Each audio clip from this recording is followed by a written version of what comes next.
ಆತ್ಮೀಯ ವೀಕ್ಷಕರಿಗೆ ನಮಸ್ಕಾರ, ಶುಭ ಮುಂಜಾನೆ. ನಿಮ್ಮ ನಿತ್ಯದ ಸಮಸ್ಯೆಗಳಿಗೆ ಒಂದಷ್ಟು ಪರಿಹಾರದ ಮಾರ್ಗಗಳನ್ನು ತೋರಿಸ್ತಾ ವಾಹಿನಿಯ ಜೊತೆ ನಿಮ್ಮ ಗೆಳೆತನವನ್ನು ಗಟ್ಟಿಗೊಳಿಸ್ತಕ್ಕಂಥ ಅಪರೂಪದ ಕಾರ್ಯಕ್ರಮ ಹಲೋ ಗೆಳೆಯರೇ. ಹಲೋ ಗೆಳೆಯರೇ ನೇರ ಪ್ರಸಾರದ ಇಂದಿನ ಸಂಚಿಕೆಗೆ ತಮಗೆಲ್ಲ ಪ್ರೀತಿಯ ಸ್ವಾಗತವನ್ನು ಕೋರ್ತಾ, ಪ್ರಿಯ ವೀಕ್ಷಕರೇ, ತಮ್ಮದಲ್ಲದ ತಪ್ಪಿಗೆ, ತಾವು ಮಾಡದ ಕೃತ್ಯಕ್ಕೆ ಅನೇಕ ರೀತಿಯಾದಂಥ ಅಂಗವೈಕಲ್ಯತೆಯಿಂದ ಬಳತಕ್ಕಂಥ ಒಂದು ದೊಡ್ಡ ಸಮುದಾಯ ನಮ್ಮ ಮಧ್ಯೆ ಇದೆ. ಅನೇಕ ಸಂದರ್ಭಗಳಲ್ಲಿ ಇದೊಂದು ಶಾಪ ಅಥವಾ ಇದು ಯಾವುದೋ ಜನ್ಮದ ಪಾಪ ಅನ್ನುವಂಥ ದೃಷ್ಟಿಕೋನದಿಂದ ಆ ರೀತಿಯ ಅಂಗವೈಕಲ್ಯತೆಗೆ ಒಳಗಾಗ್ತಕ್ಕಂಥ ವ್ಯಕ್ತಿಗಳನ್ನ ಸಮಾಜದ ಮೂಲೆಗೆ ತಳ್ಳುವಂಥ ಕೃತ್ಯಗಳು ನಡೆದುಬಿಡ್ತವೆ. ಇತ್ತೀಚೆಗೆ ಅವ್ರನ್ನ ಹೊರಗೆ ತಂದು ಸಮಾಜದ ಮುಖ್ಯ ವಾಹಿನಿಗೆ ಅವ್ರನ್ನ ತರಬೇತುಗೊಳಿಸ್ತಕ್ಕಂಥ ಕೆಲಸ ಸಾಕಷ್ಟು ಪ್ರಮಾಣದಲ್ಲಿ ನಡೀತಾ ಇದೆ. ಆ ನಿಟ್ಟಿನಲ್ಲಿ ಬೆಂಗಳೂರಿನಲ್ಲಿರತಕ್ಕಂಥ ಶ್ರೀ ರಮಣ ಮಹರ್ಷಿ ಅಂಧರ ಅಕಾಡೆಮಿ ಬಹಳಷ್ಟು ಒಳ್ಳೆ ಕೆಲಸ ಮಾಡ್ತಾ ಇದೆ. ವಿಶೇಷ ವ್ಯಕ್ತಿಗಳ ಒಂದು ವಿಶೇಷ ಬದುಕಿಗೆ ಬೆನ್ನೆಲುಬಾಗಿ ನಿಂತಿರತಕ್ಕಂಥ ಒಂದು ದಾರಿದೀಪ ಅಂದ್ರೆ ತಪ್ಪಾಗಲಾರದು. ಅಂತಹ ಒಂದು ಅಪರೂಪದ ಸೇವೆಗಾಗಿ ರಾಷ್ಟ್ರಪತಿಗಳ ರಾಷ್ಟ್ರೀಯ ಪುರಸ್ಕಾರಕ್ಕೆ 2 ಬಾರಿ ಭಾಜನರಾಗಿರ್ತಕ್ಕಂಥ ಸಂಸ್ಥೆ ಇದು. ರಾಜ್ಯೋತ್ಸವ, ಕೆಂಪೇಗೌಡ, ಹೆಲೆನ್ ಕೆಲ್ಲರ್ ಪ್ರಶಸ್ತಿಗೆ ಭಾಜನರಾಗಿರ್ತಕ್ಕಂಥ ಸಂಸ್ಥೆ ಇದು. ಆ ಸಂಸ್ಥೆಯಲ್ಲಿ ಕೆಲಸ ಮಾಡ್ತಾ ಇರತಕ್ಕಂಥ 2 ಗಣ್ಯರು ನಮ್ಮ ಇವತ್ತಿನ ಕಾರ್ಯಕ್ರಮಕ್ಕೆ ಬಂದಿದ್ದಾರೆ. ನನ್ನ ಪಕ್ಕ ಇರತಕ್ಕಂಥವರು ಶ್ರೀಯುತ ಸಿ ನವೀನ್ ಅವರು, ಆಡಳಿತಾಧಿಕಾರಿಗಳು, ರಮಣ ಮಹರ್ಷಿ ಅಕಾಡೆಮಿ. ಹಾಗೆಯೇ ಶ್ರೀಯುತ ಕಾರ್ತಿಕ್ ಅವರು ಕಳೆದ 5 ವರ್ಷಗಳಿಂದ ಈ ಸಂಸ್ಥೆಯಲ್ಲಿ ಸೇವೆ ಸಲ್ಲಿಸ್ತಾ ಇರತಕ್ಕಂಥ ಯೋಜನಾ ನಿರ್ದೇಶಕರು. ಬನ್ನಿ, ಇಬ್ಬರನ್ನ ಮಾತಾಡಿಸ್ತಾ ವಿಶೇಷ ವ್ಯಕ್ತಿಗಳಿಗೆ ಒಟ್ಟು ಸಮಾಜ ಹೇಗೆ ಕೈ ಜೋಡಿಸಬೇಕು, ರಮಣ ಮಹರ್ಷಿ ಅಕಾಡೆಮಿ ಹೇಗೆ ಕೈ ಜೋಡಿಸಿದೆ, ಈ ಬಗ್ಗೆ ಮಾಹಿತಿ ಪಡ್ಕೊಳ್ಳೋಣ. ನಿಮ್ಮ ಕರೆಗೆ ನಾವು ಕಾತರರಾಗಿದ್ದೇವೆ. ಪ್ರಶ್ನೆಯನ್ನು ಕೇಳಿ ನಮಗೆ ಸಲಹೆಗಳನ್ನು ಕೊಡಿ ಅಂತ ಹೇಳಿ ವಿನಂತಿಸ್ತಾ, ನಿಮಗೆ ಮೊದಲಿಗೆ ನಾನು ಸ್ವಾಗತ ಬಯಸ್ತೀನಿ. ನಿಮ್ಮ ಪರವಾಗಿ, ವಾಹಿನಿ ಪರವಾಗಿ ಇಬ್ಬರಿಗೂ ಕೂಡ ಸ್ವಾಗತ, ಸುಸ್ವಾಗತ. ನವೀನ್ ಅವರೇ, ಬಹಳ ಬೇಗ ಸಮಾಜ ಸೇವೆಗೆ ತಮ್ಮನ್ನು ಅರ್ಪಿಸಿಕೊಂಡಿದ್ದೀರಿ, ಇದು ಸ್ವಾಗತಾರ್ಹವಾದಂಥ ಸಂಗತಿ. ನೀವು ನೋಡಿದ ಮಟ್ಟಿಗೆ ಏನ ವಿಶೇಷ ವ್ಯಕ್ತಿಗಳು ಅಂತ ಹೇಳಿ ಕರಿತೀವಿ, ಬೇರೆ ಬೇರೆ ರೀತಿಯಾದಂಥ ದೈಹಿಕ ನ್ಯೂನತೆ ಇರತಕ್ಕಂಥ ಜನರನ್ನ, ಅವರು ಎದುರಿಸ್ತಾ ಇರ್ತಕ್ಕಂಥ ಸಮಸ್ಯೆಗಳ ಬಗ್ಗೆ ನೀವು ಕಂಡುಕೊಂಡಿರ್ತಕ್ಕಂಥ ಸತ್ಯ ಏನು? ಅವರು ಬಹಳ ಸಮಸ್ಯೆಗಳನ್ನ ಅನುಭವಿಸ್ತಾ ಇದ್ದಾರೆ. ಅದರಲ್ಲಿ ದೃಷ್ಟಿಹೀನತೆ ಅಥವಾ ದೃಷ್ಟಿ ನ್ಯೂನತೆ ಉಳ್ಳವರು ತುಂಬಾನೇ ಬಹಳ ಸಮಸ್ಯೆಗಳಿದೆ ಸಮಾಜದಲ್ಲಿ. ಯಾಕೆಂದ್ರೆ ಅವ್ರಿಗೆ ಸರಿಯಾದ ದಾರಿ ಮಾರ್ಗಗಳು ಮಾಡ್ಕೊಡ್ತಾ ಇಲ್ಲ, ಹಾಗೂ ಅವ್ರಿಗೆ ಸಮಾಜದಲ್ಲಿ ಒಂದು ಎಚ್ಚರ ಇಲ್ಲ. ಅವ್ರಿಗೆ ಹೇಗೆ ಅವರು ಬ್ರೈಲ್ ಕಲಿಯೋದಾಗ್ಲಿ ಅಥವಾ ಓರಿಯಂಟೇಶನ್ ಮೊಬಿಲಿಟಿ ಆಗ್ಲಿ ಅಥವಾ ಡೈಲಿ ಲಿವಿಂಗ್ ಸ್ಕಿಲ್ಸ್ ಆಗ್ಲಿ ಅದನ್ನ ಕಲ್ತ್ಕೊಳ್ಳೋಂತ ಅವ್ರಿಗೆ ಎಲ್ಲಿ ಕಲಿಬೇಕು, ಹೇಗ್ ಕಲಿಯೋದು ಮಾಹಿತಿ ಕೊರತೆ ಇದೆ. ಅವ್ರನ್ನ ಕರ್ಕೊಂಡು ಬಿಡುವಂತ ಸಮಸ್ಯೆ ಇದೆ. ಮತ್ತು ವಿಶೇಷವಾಗಿ ಕಾರ್ತಿಕ್ ಅವರ ನೀವು ಗಮನಿಸಿದಾಗೆ ಮನೇಲಿ ಯಾವುದೋ ಒಂದು ಮಗು ಅಥವಾ ಯಾವುದೋ ಒಂದು ವ್ಯಕ್ತಿ ಆ ರೀತಿಯ ಸಮಸ್ಯೆಗೆ ಸಿಕ್ಕಾಕೊಂಡ ಅಂದ್ರೆ ಮುಗಿದೇ ಹೋಯ್ತು, ಕತ್ತಲು, ಇಡೀ ಬದುಕು, ಇಡೀ ಕುಟುಂಬ ಕತ್ತಲಲ್ಲಿ ಮುಳುಗೋಗುತ್ತೆ. ನೀವೇನಾದ್ರೂ ವಿಶೇಷವಾಗಿ ಅಂತ ಒಂದು ಸವಾಲುಗಳನ್ನ ಗುರುತಿಸ್ತೀರಾ ಫ್ಯಾಮಿಲಿಗಳಲ್ಲಿ? ನಿಜ, ಅದು ಈಗ ಯಾವುದೇ ತಂದೆ ತಾಯಿ ಆಗ್ಲಿ ಅವ್ರ ಮಗು ಚೆನ್ನಾಗಿರ್ಬೇಕು ಅಂತಾನೆ ಇದು ಮಾಡ್ತಾರೆ. ಈಗ ಏನಾಗುತ್ತೆ, ಮಾಹಿತಿ ಇಲ್ಲದೆ ಇರೋದ್ರಿಂದ ಅವರು ಅಂತ ಮಕ್ಕಳನ್ನ ಎಲ್ಲಿ ಸೇರ್ಸೋದು, ಅವ್ರಿಗೆ ಏನ್ ಫ್ಯೂಚರ್ ಮಾಡೋದು ಅನ್ನೋದು ಅವ್ರಿಗೆ ಭಯ ಬಂದಿರುತ್ತೆ. ಇನ್ನೊಂದು ಏನಂದ್ರೆ, ಅಕ್ಕಪಕ್ಕ ಮಿಕ್ಕಿನ ಮಕ್ಕಳೆಲ್ಲ ಓಡಾಡೋದನ್ನ ನೋಡ್ಬಿಟ್ಟು ನಮ್ಮ ಮಗು ಹಿಂಗಿಲ್ಲ ಅನ್ನೋದು ಅವ್ರಿಗೆ ತುಂಬಾನೇ ಅದು ಫೀಲಿಂಗ್ ಆಗುತ್ತೆ. ಅದರಿಂದಾನೇ ಸುಮಾರು ಸರಿ ಏನ್ ಮಾಡ್ತಾರೆ, ಮನೇಲೇ ಇಟ್ಕೊಂಡು ಅವ್ರಿಗೆ ಗೊತ್ತಿರೋ ರೀತಿಯಲ್ಲಿ ನಾವ್ ಹೆಂಗ್ ಹೆಲ್ಪ್ ಮಾಡೋಣ ಅಂತ ಟ್ರೈ ಮಾಡ್ತಾರೆ. ಆದ್ರೆ ಅವ್ರಿಗೆ ಬೇಕಾಗಿರೋ ಸ್ಪೆಷಲ್ ಟ್ರೈನಿಂಗು ಅವ್ರ ಕೈಲಿ ಕೊಡಕ್ ಆಗಲ್ಲ. ಯಾಕಂದ್ರೆ ಅವ್ರಿಗೆ ಬೇಕಾಗಿರೋ ನೀಡ್ಸ್ ಬೇರೆ. ಆ ನೀಡ್ಸ್ಗೆ ಬೇರೆ ಬೇರೆ ಸ್ಕೂಲ್ಸ್ ಇದೆ, ಮಾಹಿತಿ ಗೊತ್ತಿರೋರು ಇದ್ದಾರೆ, ಎಕ್ಸ್ಪರ್ಟ್ಸ್ ಹತ್ರ ಬಿಡ್ಬೇಕು. ಅವ್ರಿಗೂ ಅದು ಏನ್ ತೊಂದರೆ ಇಲ್ಲ ಅಂತ ತಂದೆ ತಾಯಿ ಗೊತ್ತಾದ ತಕ್ಷಣ ಅದೊಂದು ಇಟ್ ಇಸ್ ಇನ್ಕನ್ವೀನಿಯನ್ಸ್. ಆದ್ರೆ ಅವ್ರು ಅದನ್ನ ದಾಟಿ ಬರ್ಬೋದು, ಮುಂದೆ ನಾರ್ಮಲ್ ಅಂತ ಹೇಳ್ತೀವಲ್ಲ ಅವ್ರ ಜೊತೆ ಕಂಪೀಟ್ ಮಾಡ್ಬೋದು, ಅದೇನ್ ತೊಂದರೆ ಇಲ್ಲ. ಆ ತರದ ಅನೇಕ ಉದಾಹರಣೆ ಇದೆ. ಮತ್ತೆ ನಾರ್ಮಲ್ ಆಗಿರೋರಿಗಿಂತ ಹೆಚ್ಚಿಗೆ ಸಾಧನೆ ಮಾಡಿರೋ ಬಹುಶಃ ನಿಮ್ ಸಂಸ್ಥೆಲೂ ಇದ್ದಾರೆ ಸರ್? ಹೌದು, ಹಲವಾರು ಜನ ಇದ್ದಾರೆ. ಉದಾಹರಣೆಗೆ ಸರ್, ಉದಾಹರಣೆಗೆ ಇವಾಗ ಅಶ್ವಿನಿ ಅಂಗಡಿ ಅವರಾಗಿರ್ಬೋದು, ವಿಶ್ವಸಂಸ್ಥೆಗೆ ಹೋಗಿ ಬಂದಂತವ್ರು, ಹಾಗೂ ಜಯಂತ್ ಅಂತೇಳಿ ಒಂದು ಐಫೋನ್ ಅಂತ ಸಂಸ್ಥೆಯಲ್ಲೇ ಬೆನ್ನೆಲುಬಾಗಿ ನಿಂತು ಮಾಡ್ತಾ ಇದ್ದಾರೆ. PhD ಮಾಡಿದ್ದಾರೆ. PhD ಮಾಡಿದ್ದಾರೆ. ಡಾಕ್ಟರೇಟ್ ಮಾಡ್ಕೊಂಡಿದ್ದಾರೆ, PhD ಮಾಡಿದ್ದಾರೆ. ಸಾಫ್ಟ್ವೇರ್ ಕಂಪನೀಸ್ ಅಲ್ಲಿ ಸೀನಿಯರ್ ಮ್ಯಾನೇಜರ್ ಆಗಿದ್ದಾರೆ, TCS ಅಲ್ಲಿ. ಆ ತರ ಸುಮಾರು ಜನ ನಾರ್ಮಲ್ ಅಂತ ಹೇಳೋದ್ರಿಗಿಂತ ಚೆನ್ನಾಗಿ ಮಾಡ್ತಾ ಪರ್ ಮಂತ್ 60,000 70,000 ಎಲ್ಲ ಸ್ಯಾಲ್ರಿ ತಗೊಂಡು ಇಂಟರ್ನ್ಯಾಷನಲ್ ಟ್ರಾವೆಲ್ ಮಾಡ್ಕೊಂಡು ಇರೋರು ಸುಮಾರು ಜನ ಇದ್ದಾರೆ. ಒಂದು ಮಾತಿದೆ ನವೀನ್ ಅವರೇ, ಕಾರ್ತಿಕ್ ಅವರೇ, ದೇವರು ಒಂದನ್ನ ಕಿತ್ಕೊಂಡ್ರೆ ಇನ್ನೊಂದು 10 ಕೊಡ್ತಾನೆ. ಸೃಷ್ಟಿ ಒಂದನ್ನ ಕಿತ್ಕೊಂಡ್ರೆ, ಯಾವುದೋ ಒಂದು ನ್ಯೂನತೆ ಇದ್ರೆ ಆ ನ್ಯೂನತೆಗೆ ಬದಲಾಗಿ ಅದನ್ನ ತೊಡೆದು ಹಾಕಿ ಮುಂದೆ ಬರುವಂತ ಇನ್ನೊಂದಷ್ಟು ಕೌಶಲ್ಯಗಳನ್ನ, ಶಕ್ತಿಯನ್ನ, ಚೈತನ್ಯವನ್ನ ಕೊಟ್ಟಿರ್ತಾರೆ. ಹಾಗಾಗಿ ಆ ಚೈತನ್ಯವನ್ನ ಗುರುತಿಸಿ ಆ ಚೈತನ್ಯ ಅವರ ಬದುಕಿಗೆ ದಾರಿ ಆಗ್ಬೇಕು, ಸಮಾಜಕ್ಕೆ ಬೆಳಕಾಗ್ಬೇಕು ಅಂತ ಗುರುತಿಸುವಂತ ಕಣ್ಣೋಟ ಇದೆಯಲ್ಲ, ಹೌದು, ಅದು ಸಮಾಜದ್ದು. ಮನೆಗಷ್ಟೇ ಅಲ್ಲ, ಕುಟುಂಬದಷ್ಟೇ ಅಲ್ಲ. ಆ ರೀತಿ ಸಮಾಜದ ಜವಾಬ್ದಾರಿ ಬಗ್ಗೆ ತಾವೇನು ಹೇಳಕ್ ಬಯಸ್ತೀರಿ? ಮೊದಲನೇದು, ಸಮಾಜದಲ್ಲಿ ಅಂತವ್ರನ್ನ ದೂರ ಇಡೋದು ಅಥವಾ ಮನೆಯವರಾಗ್ಲಿ ಅದನ್ನ ಬಚ್ಚಿಟ್ಕೊಳ್ಳೋದು, ಏನಾದ್ರು ನ್ಯೂನತೆ ಇರೋದನ್ನ ಅದನ್ನ ಮೊದಲು ನಿಲ್ಲಿಸಬೇಕಾಗತ್ತೆ. ಫಸ್ಟ್ ನಮ್ಮಲ್ಲಿ ಏನೋ ಒಂದು ತೊಂದರೆ ಇದ್ರೆ ಅದನ್ನ ಒಪ್ಕೊಳ್ಬೇಕು, ಇದೆ ನಮ್ಮಲ್ಲಿ ಅಂತ. ಇಲ್ಲ ಏನೇ ಕಾರಣಕ್ಕೂ ನನ್ ಮಗುಗ್ ಆತರ ತೊಂದರೆ ಇಲ್ಲ ಅಂತ ಹೇಳಿ ನಾವು ಎಷ್ಟು ದಿನ ಅದನ್ನ ಡಿನೈ ಮಾಡ್ತಾನೆ ಹೋಗ್ತೀವೋ ಅದ್ ಮಗುಗ್ ವಯಸ್ಸಾಗ್ತಾನೆ ಹೋಗುತ್ತೆ, ಕಲಿಯೋ ಕ್ಷಮತೆ ಕಮ್ಮಿ ಆಗ್ತಾನೆ ಇರುತ್ತೆ. ಅದರಿಂದ ಅದಕ್ಕೋಸ್ಕರ ನಾವು ಫಸ್ಟ್ ಅದನ್ನ ಗುರುತಿಸಿ ಇದಕ್ಕೆ ಏನ್ ಸಹಾಯ ಪಡಿಬಹುದು, ಹೇಗೆ ಅದನ್ನ ಮುಂದೆ ಗೆಲ್ಬಹುದು ನಾವು ಇದನ್ನ ಅಂತ ನೋಡಿ, ಅಂತ ಸಂಸ್ಥೆಗಳು, ಅಂತ ಸಂಘ ಸಂಸ್ಥೆಗಳು ಅಥವಾ ಸರ್ಕಾರದ ಹಲವಾರು ಯೋಜನೆಗಳಿದೆ, ಅದ್ರ ಬಗ್ಗೆ ಅರಿವು ಮೂಡಿಸ್ಕೋಬೇಕಾಗತ್ತೆ. ಆ ಅರಿವು ಮೂಡಿಸ್ಕೊಂಡು ಮುಂದೆ ನೆಕ್ಸ್ಟ್ ಹೇಗೆ ನಾವು ಆ ಮಗುಗೆ ಎಜುಕೇಶನ್ ಆಗ್ಲಿ ಅಥವಾ ಎಂಪವರ್ಮೆಂಟ್ ಆಗ್ಲಿ ಅಥವಾ ಏಡ್ಸ್ ಅಂಡ್ ಅಪ್ಲಯನ್ಸಸ್ ಆಗ್ಲಿ ಕೊಟ್ಟಿ ಹೇಗೆ ಅದನ್ನ ಸಮಾಜದಲ್ಲಿ ಎಲ್ಲಾರ ಜೊತೆ ಮೇನ್ ಸ್ಟ್ರೀಮ್ ಸೊಸೈಟಿ ಹೇಗೆ ತರಬಹುದು ಅಂತ ನೋಡ್ಬೇಕಾಗತ್ತೆ. ಹೌದು ಹೌದು, ಆ ತರದ ಒಂದು ಜವಾಬ್ದಾರಿಯನ್ನ, ಅಂದ್ರೆ ಸಹಜವಾಗಿರುವಂತ ಮಕ್ಕಳು ಮನೆಗೆ ಬೆಳಕಾದ್ರೆ ಅಥವಾ ಮನೆಯ ಸಂಪತ್ತಾದ್ರೆ, ಅಸಹಜವಾಗಿ ಈ ತರದ ಸಮಸ್ಯೆ ಎದುರಿಸ್ತಾ ಇರ್ತಕ್ಕಂಥ ಮಕ್ಕಳು ಇಡೀ ಸಮಾಜದ ಬೆಳಕು, ಸಮಾಜದ ಆಸ್ತಿ. ಎಲ್ಲರ ಪ್ರೀತಿ ಬೇಕು, ಎಲ್ಲರ ಆರೈಕೆ ಬೇಕು, ಎಲ್ಲರೂ ಸೇರಿ ಆ ಮಗುವನ್ನ ಅಥವಾ ವ್ಯಕ್ತಿಯನ್ನ ಸಮಾಜದ ಮುಖ್ಯವಾಹಿನಿಗೆ ತರಬೇಕು. ಎಸ್ ಸರ್, ಅನೇಕ ಸಂಘ ಸಂಸ್ಥೆಗಳು ಕೆಲಸ ಮಾಡ್ತಾ ಇದ್ದಾವೆ. ಅದರಲ್ಲಿ ಶ್ರೀ ರಮಣ ಮಹರ್ಷಿ ಅಂಧರ ಅಕಾಡೆಮಿ ಕೂಡ ಬಹಳ ಒಳ್ಳೆ ಕೆಲಸ ಮಾಡಿ ರಾಷ್ಟ್ರೀಯ ಪುರಸ್ಕಾರವನ್ನು ಪಡ್ಕೊಂಡಿದೆ. ಹೇಳಿ ಸರ್, ಸಂಸ್ಥೆಯ ಬ್ಯಾಕ್ಗ್ರೌಂಡ್ ಬಗ್ಗೆ ಹೇಳಿ ಸರ್, ಯಾವಾಗ ಶುರುವಾಯಿತು ಏನಂತ? ಸಂಸ್ಥೆ ಬಂದು 1969 ಅಲ್ಲಿ ಶುರು ಆಗಿದೆ. ಮಿಸ್ಟರ್ ಟಿ ವಿ ಶ್ರೀನಿವಾಸನ್ ಅಂತ ಅವರು ನಮ್ಮ ಫೌಂಡರ್ ಪ್ರೆಸಿಡೆಂಟ್, ಅವರು ಸಂಸ್ಥೆನ ಶುರು ಮಾಡಿದ್ರು.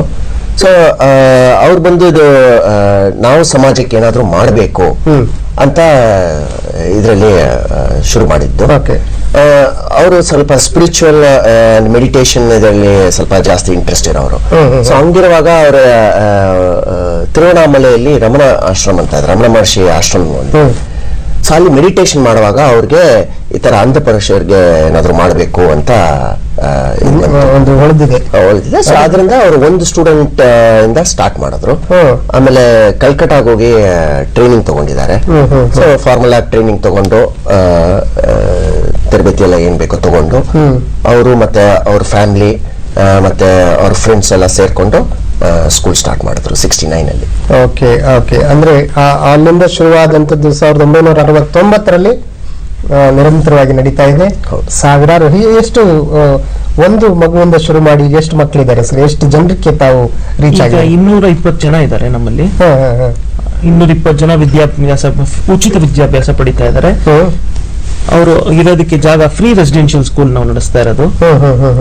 ಉಚಿತ ಜಾಗ, ಊಟ ವ್ಯವಸ್ಥೆ, ಯೂನಿಫಾರ್ಮ್, ಎಜುಕೇಶನ್ ಎಲ್ಲಾನು ಕೊಟ್ಟು ಇಲ್ಲೇನೆ. ಅದು ಮೇನ್ ಆಗಿ ಅವ್ರಿಗೆ ಬೇಕಾಗಿರುವಂತದ್ದು ಚಲನವಲನ, ಹೇಗೆ ಸಮಾಜದಲ್ಲಿ ಓಡಾಡೋದು, ಹೇಗೆ ನಡೆದಾಡೋದು ಅದನ್ನ ತಿಳ್ಕೋಬೇಕು. ಆಮೇಲೆ ದೈನಿತ್ಯದ ಕೆಲಸಗಳು, ಇವಾಗ ನಾವು ಹಲ್ಲುಜ್ಜೋದಾಗ್ಲಿ ಅಥವಾ ಒಂದು ಬೇರೆಗೆ ಎಷ್ಟೋ ಕೆಲಸಗಳನ್ನ ನಾವು ಬೇರೆಯವ್ರನ್ನ ನೋಡಿ ಕಲ್ತಿರ್ತೀವಿ. ನಾವು ತಂದೆ ತಾಯಿ ಹೇಗ್ ಮಾಡ್ತಾರೆ ಅನ್ನೋದು ನೋಡಿ ಕಲ್ತಿರ್ತೀವಿ. ಆದ್ರೆ ಆ ಮಕ್ಕಳಿಗೆ ಅದನ್ನ ಮುಟ್ಟಿ ನೋಡಿ ತಿಳ್ಕೊಬೇಕಾಗತ್ತೆ. ಟಚ್ ಅಂಡ್ ಫೀಲ್ ಥೆರಪಿಲಿ. ಹೌದು, ಅಂದ್ರೆ ನಾನು ಶಿಕ್ಷಣದ ಬಗ್ಗೆ ಯಾವ ತರದ ಶಿಕ್ಷಣ, ಅದು ನಾವು ಸಾಂಪ್ರದಾಯಿಕ ಶಿಕ್ಷಣವನ್ನ ಕೊಡೋದಕ್ಕಿಂತ ಹೇಗೆ ಭಿನ್ನವಾಗಿರುತ್ತೆ ಮತ್ತೆ ಹೇಗೆ ಕಷ್ಟವಾಗಿರುತ್ತೆ ಅನ್ನೋದ್ರ ಬಗ್ಗೆ ಮಾತಾಡಿಸ್ತೀನಿ ಸರ್. ನಮ್ಮ ಕಾರ್ಯಕ್ರಮದ ಮೊದಲ ಕರೆ ಮಂಡ್ಯದಿಂದ ಸಕ್ಕರೆ ನಾಡು ರತ್ನ ಅವರು. ನಮಸ್ಕಾರಮ್ಮ. ನಮಸ್ಕಾರ ಸರ್. ನಮಸ್ಕಾರ. ನಮಸ್ಕಾರ ಅತಿಥಿಗಳಿಗೆ. ನಮಸ್ಕಾರ. ರಸ್ತೆಯಿಂದ ಮುಖ್ಯವಾಹಿನಿಗೆ ಮಕ್ಕಳನ್ನ ತರೋದು ಒಂದು ಕಡೆ ಆದರೆ, ಈಗ ನಾನು ಸರ್ಕಾರಿ ಶಾಲೆ ಒಂದು ದೈಹಿಕ ಶಿಕ್ಷಣ ಶಿಕ್ಷಕಿಯಾಗಿ ನಾನು ಅಂತ ಮಕ್ಕಳು ನಮ್ಮ ಶಾಲೆಗೆ ಸೇರಿದಾಗ ಅಂತ ಮಕ್ಕಳನ್ನ ತುಂಬಾ ಪ್ರೀತಿ ವಿಶ್ವಾಸದಿಂದ ಇಡೀ ಒಂದು ನಮ್ಮ ಸ್ಟಾಫ್ ಅಲ್ಲಿ 12 ಜನ ಟೀಚರ್ಸ್ ಇದ್ರು, ನನ್ನ ಕಡೆಯಿಂದಲೇ ಮಕ್ಕಳಿಗೆ ಒಲವು ಅಂದ್ರೆ ನಾನು ಅಷ್ಟು ಪ್ರೀತಿ ವಿಶ್ವಾಸದಿಂದ ನೋಡ್ಕೊತಾ ಇದ್ದೀನಿ. ಆಮೇಲೆ ಯಾವುದೇ ಒಂದು ತೊಂದರೆ ಆದ್ರೆ ಮೀಸ್ ಅಂತ ಅದು ಬರೀ ಅಂದರು ಅಂತಲ್ಲ, ವಿಶೇಷ ಅಗತ್ಯವುಳ್ಳ ಮಕ್ಕಳೆಲ್ಲ ನನ್ನ ಹತ್ರನೇ ಬರೋದು, ಅದರಿಂದ ಒಂದು ಖುಷಿ ಆಗ್ತಿದೆ. ಆದ್ರೆ ಈ ಸರ್ಕಾರಿ ಶಾಲೆಗೂ ಈ ಟ್ರಸ್ಟ್ಗೂ ಏನಾದ್ರು ಒಂದು ಸಂಬಂಧ ಏನಾದ್ರು ಏರ್ಪಟ್ಟಾದ್ರೆ ಆ ಮಕ್ಕಳಿಗೂ ಒಂದು ಅನುಕೂಲ ಆಗುತ್ತೆ ಅಂತ ನನ್ನ ಅಭಿಪ್ರಾಯ. ಈಗ ಮಾಡ್ತಾ ಇದ್ದಾರೆ, ಆದ್ರೆ ಅಕಾಡೆಮಿ ಅದ್ರ ಜೊತೆ ಸೇರಿದ್ರೆ ಇನ್ನೂ ಅದ್ಭುತವಾಗಿ ಮಾಡ್ಬೋದು ಅಂತ ಅವ್ರ ಆಸೆ. ಹೌದು, ಅದು ಇನ್ಕ್ಲೂಸಿವ್ ಎಜುಕೇಶನ್ ಅಂತ ಹೇಳ್ತೀವಿ. ಸೊ ಆತರ ಇದೆ. ಸೊ ಗವರ್ಮೆಂಟ್ ಅಲ್ಲೇ ಇದು ಆಕ್ಟ್ ಇದೆ, ಡಿಸಬಿಲಿಟೀಸ್ ಆಕ್ಟ್ ಇದೆ 2016 ಅದರಲ್ಲಿ ಇನ್ಕ್ಲೂಸಿವ್ ಎಜುಕೇಶನ್ ಮಾಡಬೇಕು ಅಂತ ಹೇಳಿದ್ದಾರೆ. ಎರಡನೇದು ಮಕ್ಕಳು ಬಂದು ಇದು ನಮ್ ದೊಡ್ಡವ್ರಿಗೆ ಇದು ಅವ್ರ ಬೇರೆ ತರ ಇದ್ದಾರೆ, ಈ ತರ ಒಂದು ಡಿಸಬಿಲಿಟಿ ಇದೆ ಅಂತ ನಾವ್ ನೋಡೋದು. ಮಕ್ಕಳಿಗೆ ಇವಾಗ ಅದು ಇರೋರ್ಗೆ, ಡಿಸಬಿಲಿಟಿ ಇರೋರ್ಗೆ ಅದ್ ಹಂಗ ಅನ್ಸಲ್ಲ. ಅವ್ರನ್ನ ನಾವ್ ಎಷ್ಟು ನಾರ್ಮಲ್ ಆಗಿ ಟ್ರೀಟ್ ಮಾಡ್ತೀವೋ ಅವರು ಅಷ್ಟು ಬೇಗ ಕಲಿತಾರೆ, ಅಷ್ಟು ಬೇಗ ಇದು ಬರುತ್ತೆ. ಅವ್ರಿಗೆ ಪಿಟಿಗಿಂತ ಅಸಿಸ್ಟೆನ್ಸ್ ಬೇಕು ಜಾಸ್ತಿ. ಹೌದು ಹೌದು, ಅನ್ನೋದಕ್ಕಿಂತ ನೇರವಾಗಿ ಸಹಾಯಹಸ್ತವನ್ನ ಚಾಚಬೇಕು, ಕೈ ಹಿಡಿಬೇಕು. ಅವ್ರನ್ನ ಇಂಡಿಪೆಂಡೆಂಟ್ ಆಗಿ ಇರಕ್ಕೆ ಅವ್ರಿಗೆ ಏನೇನ್ ಸಹಾಯ ಬೇಕೋ ಅದನ್ನ ಮಾಡ್ಕೊಡ್ಬೇಕು. ಈ ತರ ಸ್ಕೂಲ್ಸ್ ಜೊತೆ ನಾವು ನಮ್ ರೂರಲ್ ಸೆಂಟರ್ಸ್ ಅಲ್ಲಿ ಮಂಡ್ಯದಲ್ಲಿ, ರಾಮನಗರದಲ್ಲೆಲ್ಲ ಮಾಡ್ತಾ ಇದೀವಿ. ಬಟ್ ಇವ್ರದ್ದು ಡೀಟೇಲ್ಸ್ ತಗೊಳ್ತೀವಿ, ನಾವು ಕಾಂಟ್ಯಾಕ್ಟ್ ಮಾಡ್ತೀವಿ. ಓಕೆ. ಮತ್ತೊಂದು ಸಾಂಸ್ಕೃತಿಕ ನಗರಿ ಮೈಸೂರಿಂದ ಉಷಾ ಅವರು. ಅಮ್ಮ ನಮಸ್ಕಾರ. ನಮಸ್ಕಾರ ಎಲ್ರಿಗೂ. ಸರ್, ನಿಮ್ಮಿಬ್ರು ಸಾಧನೆಗೆ ಅಭಿನಂದನೆಗಳು. ತುಂಬಾ ಸಂತೋಷ ಆಗುತ್ತೆ ಸರ್ ನಿಮ್ಮ ಕೆಲಸ ಕಾರ್ಯಗಳನ್ನೆಲ್ಲ ಕೇಳಿ. ಸರ್, ಈಗ ವಿಶೇಷ ಮಕ್ಕಳಿಗೆಲ್ಲ ನೀವು ವಿಶೇಷವಾಗಿ ತರಗತಿ ಮಾಡಿ ಅವ್ರಿಗೆ ಇದು ಮಾಡ್ತೀರಾ. ಇಂಥ ಮಕ್ಕಳು ಹುಟ್ಟಿಗೆ ಕಾರಣ ಏನು ಅಂತ ಒಂದು ತಿಳ್ಕೊಂಡು ಸಮಾಜಕ್ಕೆ ಅದನ್ನ ನೀವು ತಿಳಿಸಿದ್ರೆ ಇಂಥ ಮಕ್ಕಳುಗಳ ಸಂಖ್ಯೆ ಕಡಿಮೆ ಆಗ್ಬೋದು. ಅದರಿಂದ ಪೋಷಕರಿಗೂ ಸಮಾಧಾನ ಇರುತ್ತೆ. ಇದ್ರ ಬಗ್ಗೆ ನೀವೇನು ವೈದ್ಯಕೀಯ ವಿಚಾರದಲ್ಲಿ ನೀವು ವಿಚಾರ ಮಾಡ್ತಿದ್ದೀರಾ ಸರ್? ಸಮಸ್ಯೆ ಆದ್ಮೇಲೆ ಮಕ್ಕಳನ್ನ ಕೇರ್ ಮಾಡೋದ್ರ ಬದಲು ಸಮಸ್ಯೆಗೆ ಒಳಗಾಗದಂತೆ ಮಕ್ಕಳನ್ನ ನೋಡ್ಕೊಳ್ಳೋದಿದೆಯಲ್ಲ, ಅದ್ರ ಬಗ್ಗೆ ನೀವೇನಾದ್ರೂ ವಿಶೇಷವಾಗಿ ಮಾಡ್ತಿದ್ದೀರಾ ಅಂತ ಕೇಳ್ತಿದ್ದಾರೆ ಸರ್. ಪ್ರಿವೆಂಟಿವ್ ಕೇರ್ ಅಂತೀವಿ ಅದಕ್ಕೆ. ಇವಾಗ ಒಂದೊಂದ್ಸರಿ ಅದು ಮಕ್ಕಳು ಹುಟ್ಟುವಾಗ ಅದು ಎಷ್ಟೋ ರೀಸನ್ಸ್ ಇರುತ್ತೆ, ಮೆಡಿಕಲ್ ರೀಸನ್ಸ್ ಇರಬಹುದು. ಒಂದ್ ರೀಸನ್ ಐಡೆಂಟಿಫೈ ಆಗಿರೋ ಬಂದು ತುಂಬಾ ಕ್ಲೋಸ್ ರಿಲೇಷನ್ ಅಲ್ಲಿ ಮ್ಯಾರೇಜ್ ಆದ್ರೆ ಜೆನೆಟಿಕ್ ಡಿಸಾರ್ಡರ್ಸ್ ಆಗತ್ತೆ. ಅದಿದೆ, ಅದು ಬಂದು ನಮ್ಮ ಹಳ್ಳಿಗಳಲ್ಲಾಗ್ಲಿ ಅದು ತುಂಬಾ ವರ್ಷಗಳಿಂದ ನಡೀತಾ ಬರ್ತಾ ಇದೆ. ಅದು ಸಮಾಜಕ್ಕೆ ಗೊತ್ತಾಗ್ಬೇಕು, ತುಂಬಾ ಕ್ಲೋಸ್ ರಿಲೇಷನ್ಸ್ ಅಲ್ಲಿ ಮಾಡಬಾರ್ದು. ಹಂಗಿದ್ರು ಒಂದೊಂದ್ಸರಿ ಡಿಸಬಿಲಿಟೀಸ್ ಬರುತ್ತೆ. That is because of medical reasons. So ಅದು ನಾವು ಇದು ಮಾಡಕ್ ಆಗಲ್ಲ. ನಮ್ಮ ಇಂಟರ್ವೆನ್ಷನ್ ಅರ್ಲಿ ಇಂಟರ್ವೆನ್ಷನ್ ಮಾಡ್ತೀವಿ, ಬಟ್ ತಡೆಯೋದು that is a medical field. But yes, ಅದರಲ್ಲಿ ಸುಮಾರು ರಿಸರ್ಚ್ಗಳು ನಡೀತಾ ಇದೆ. ಇದು ಮೂಲ ಕಾರಣ.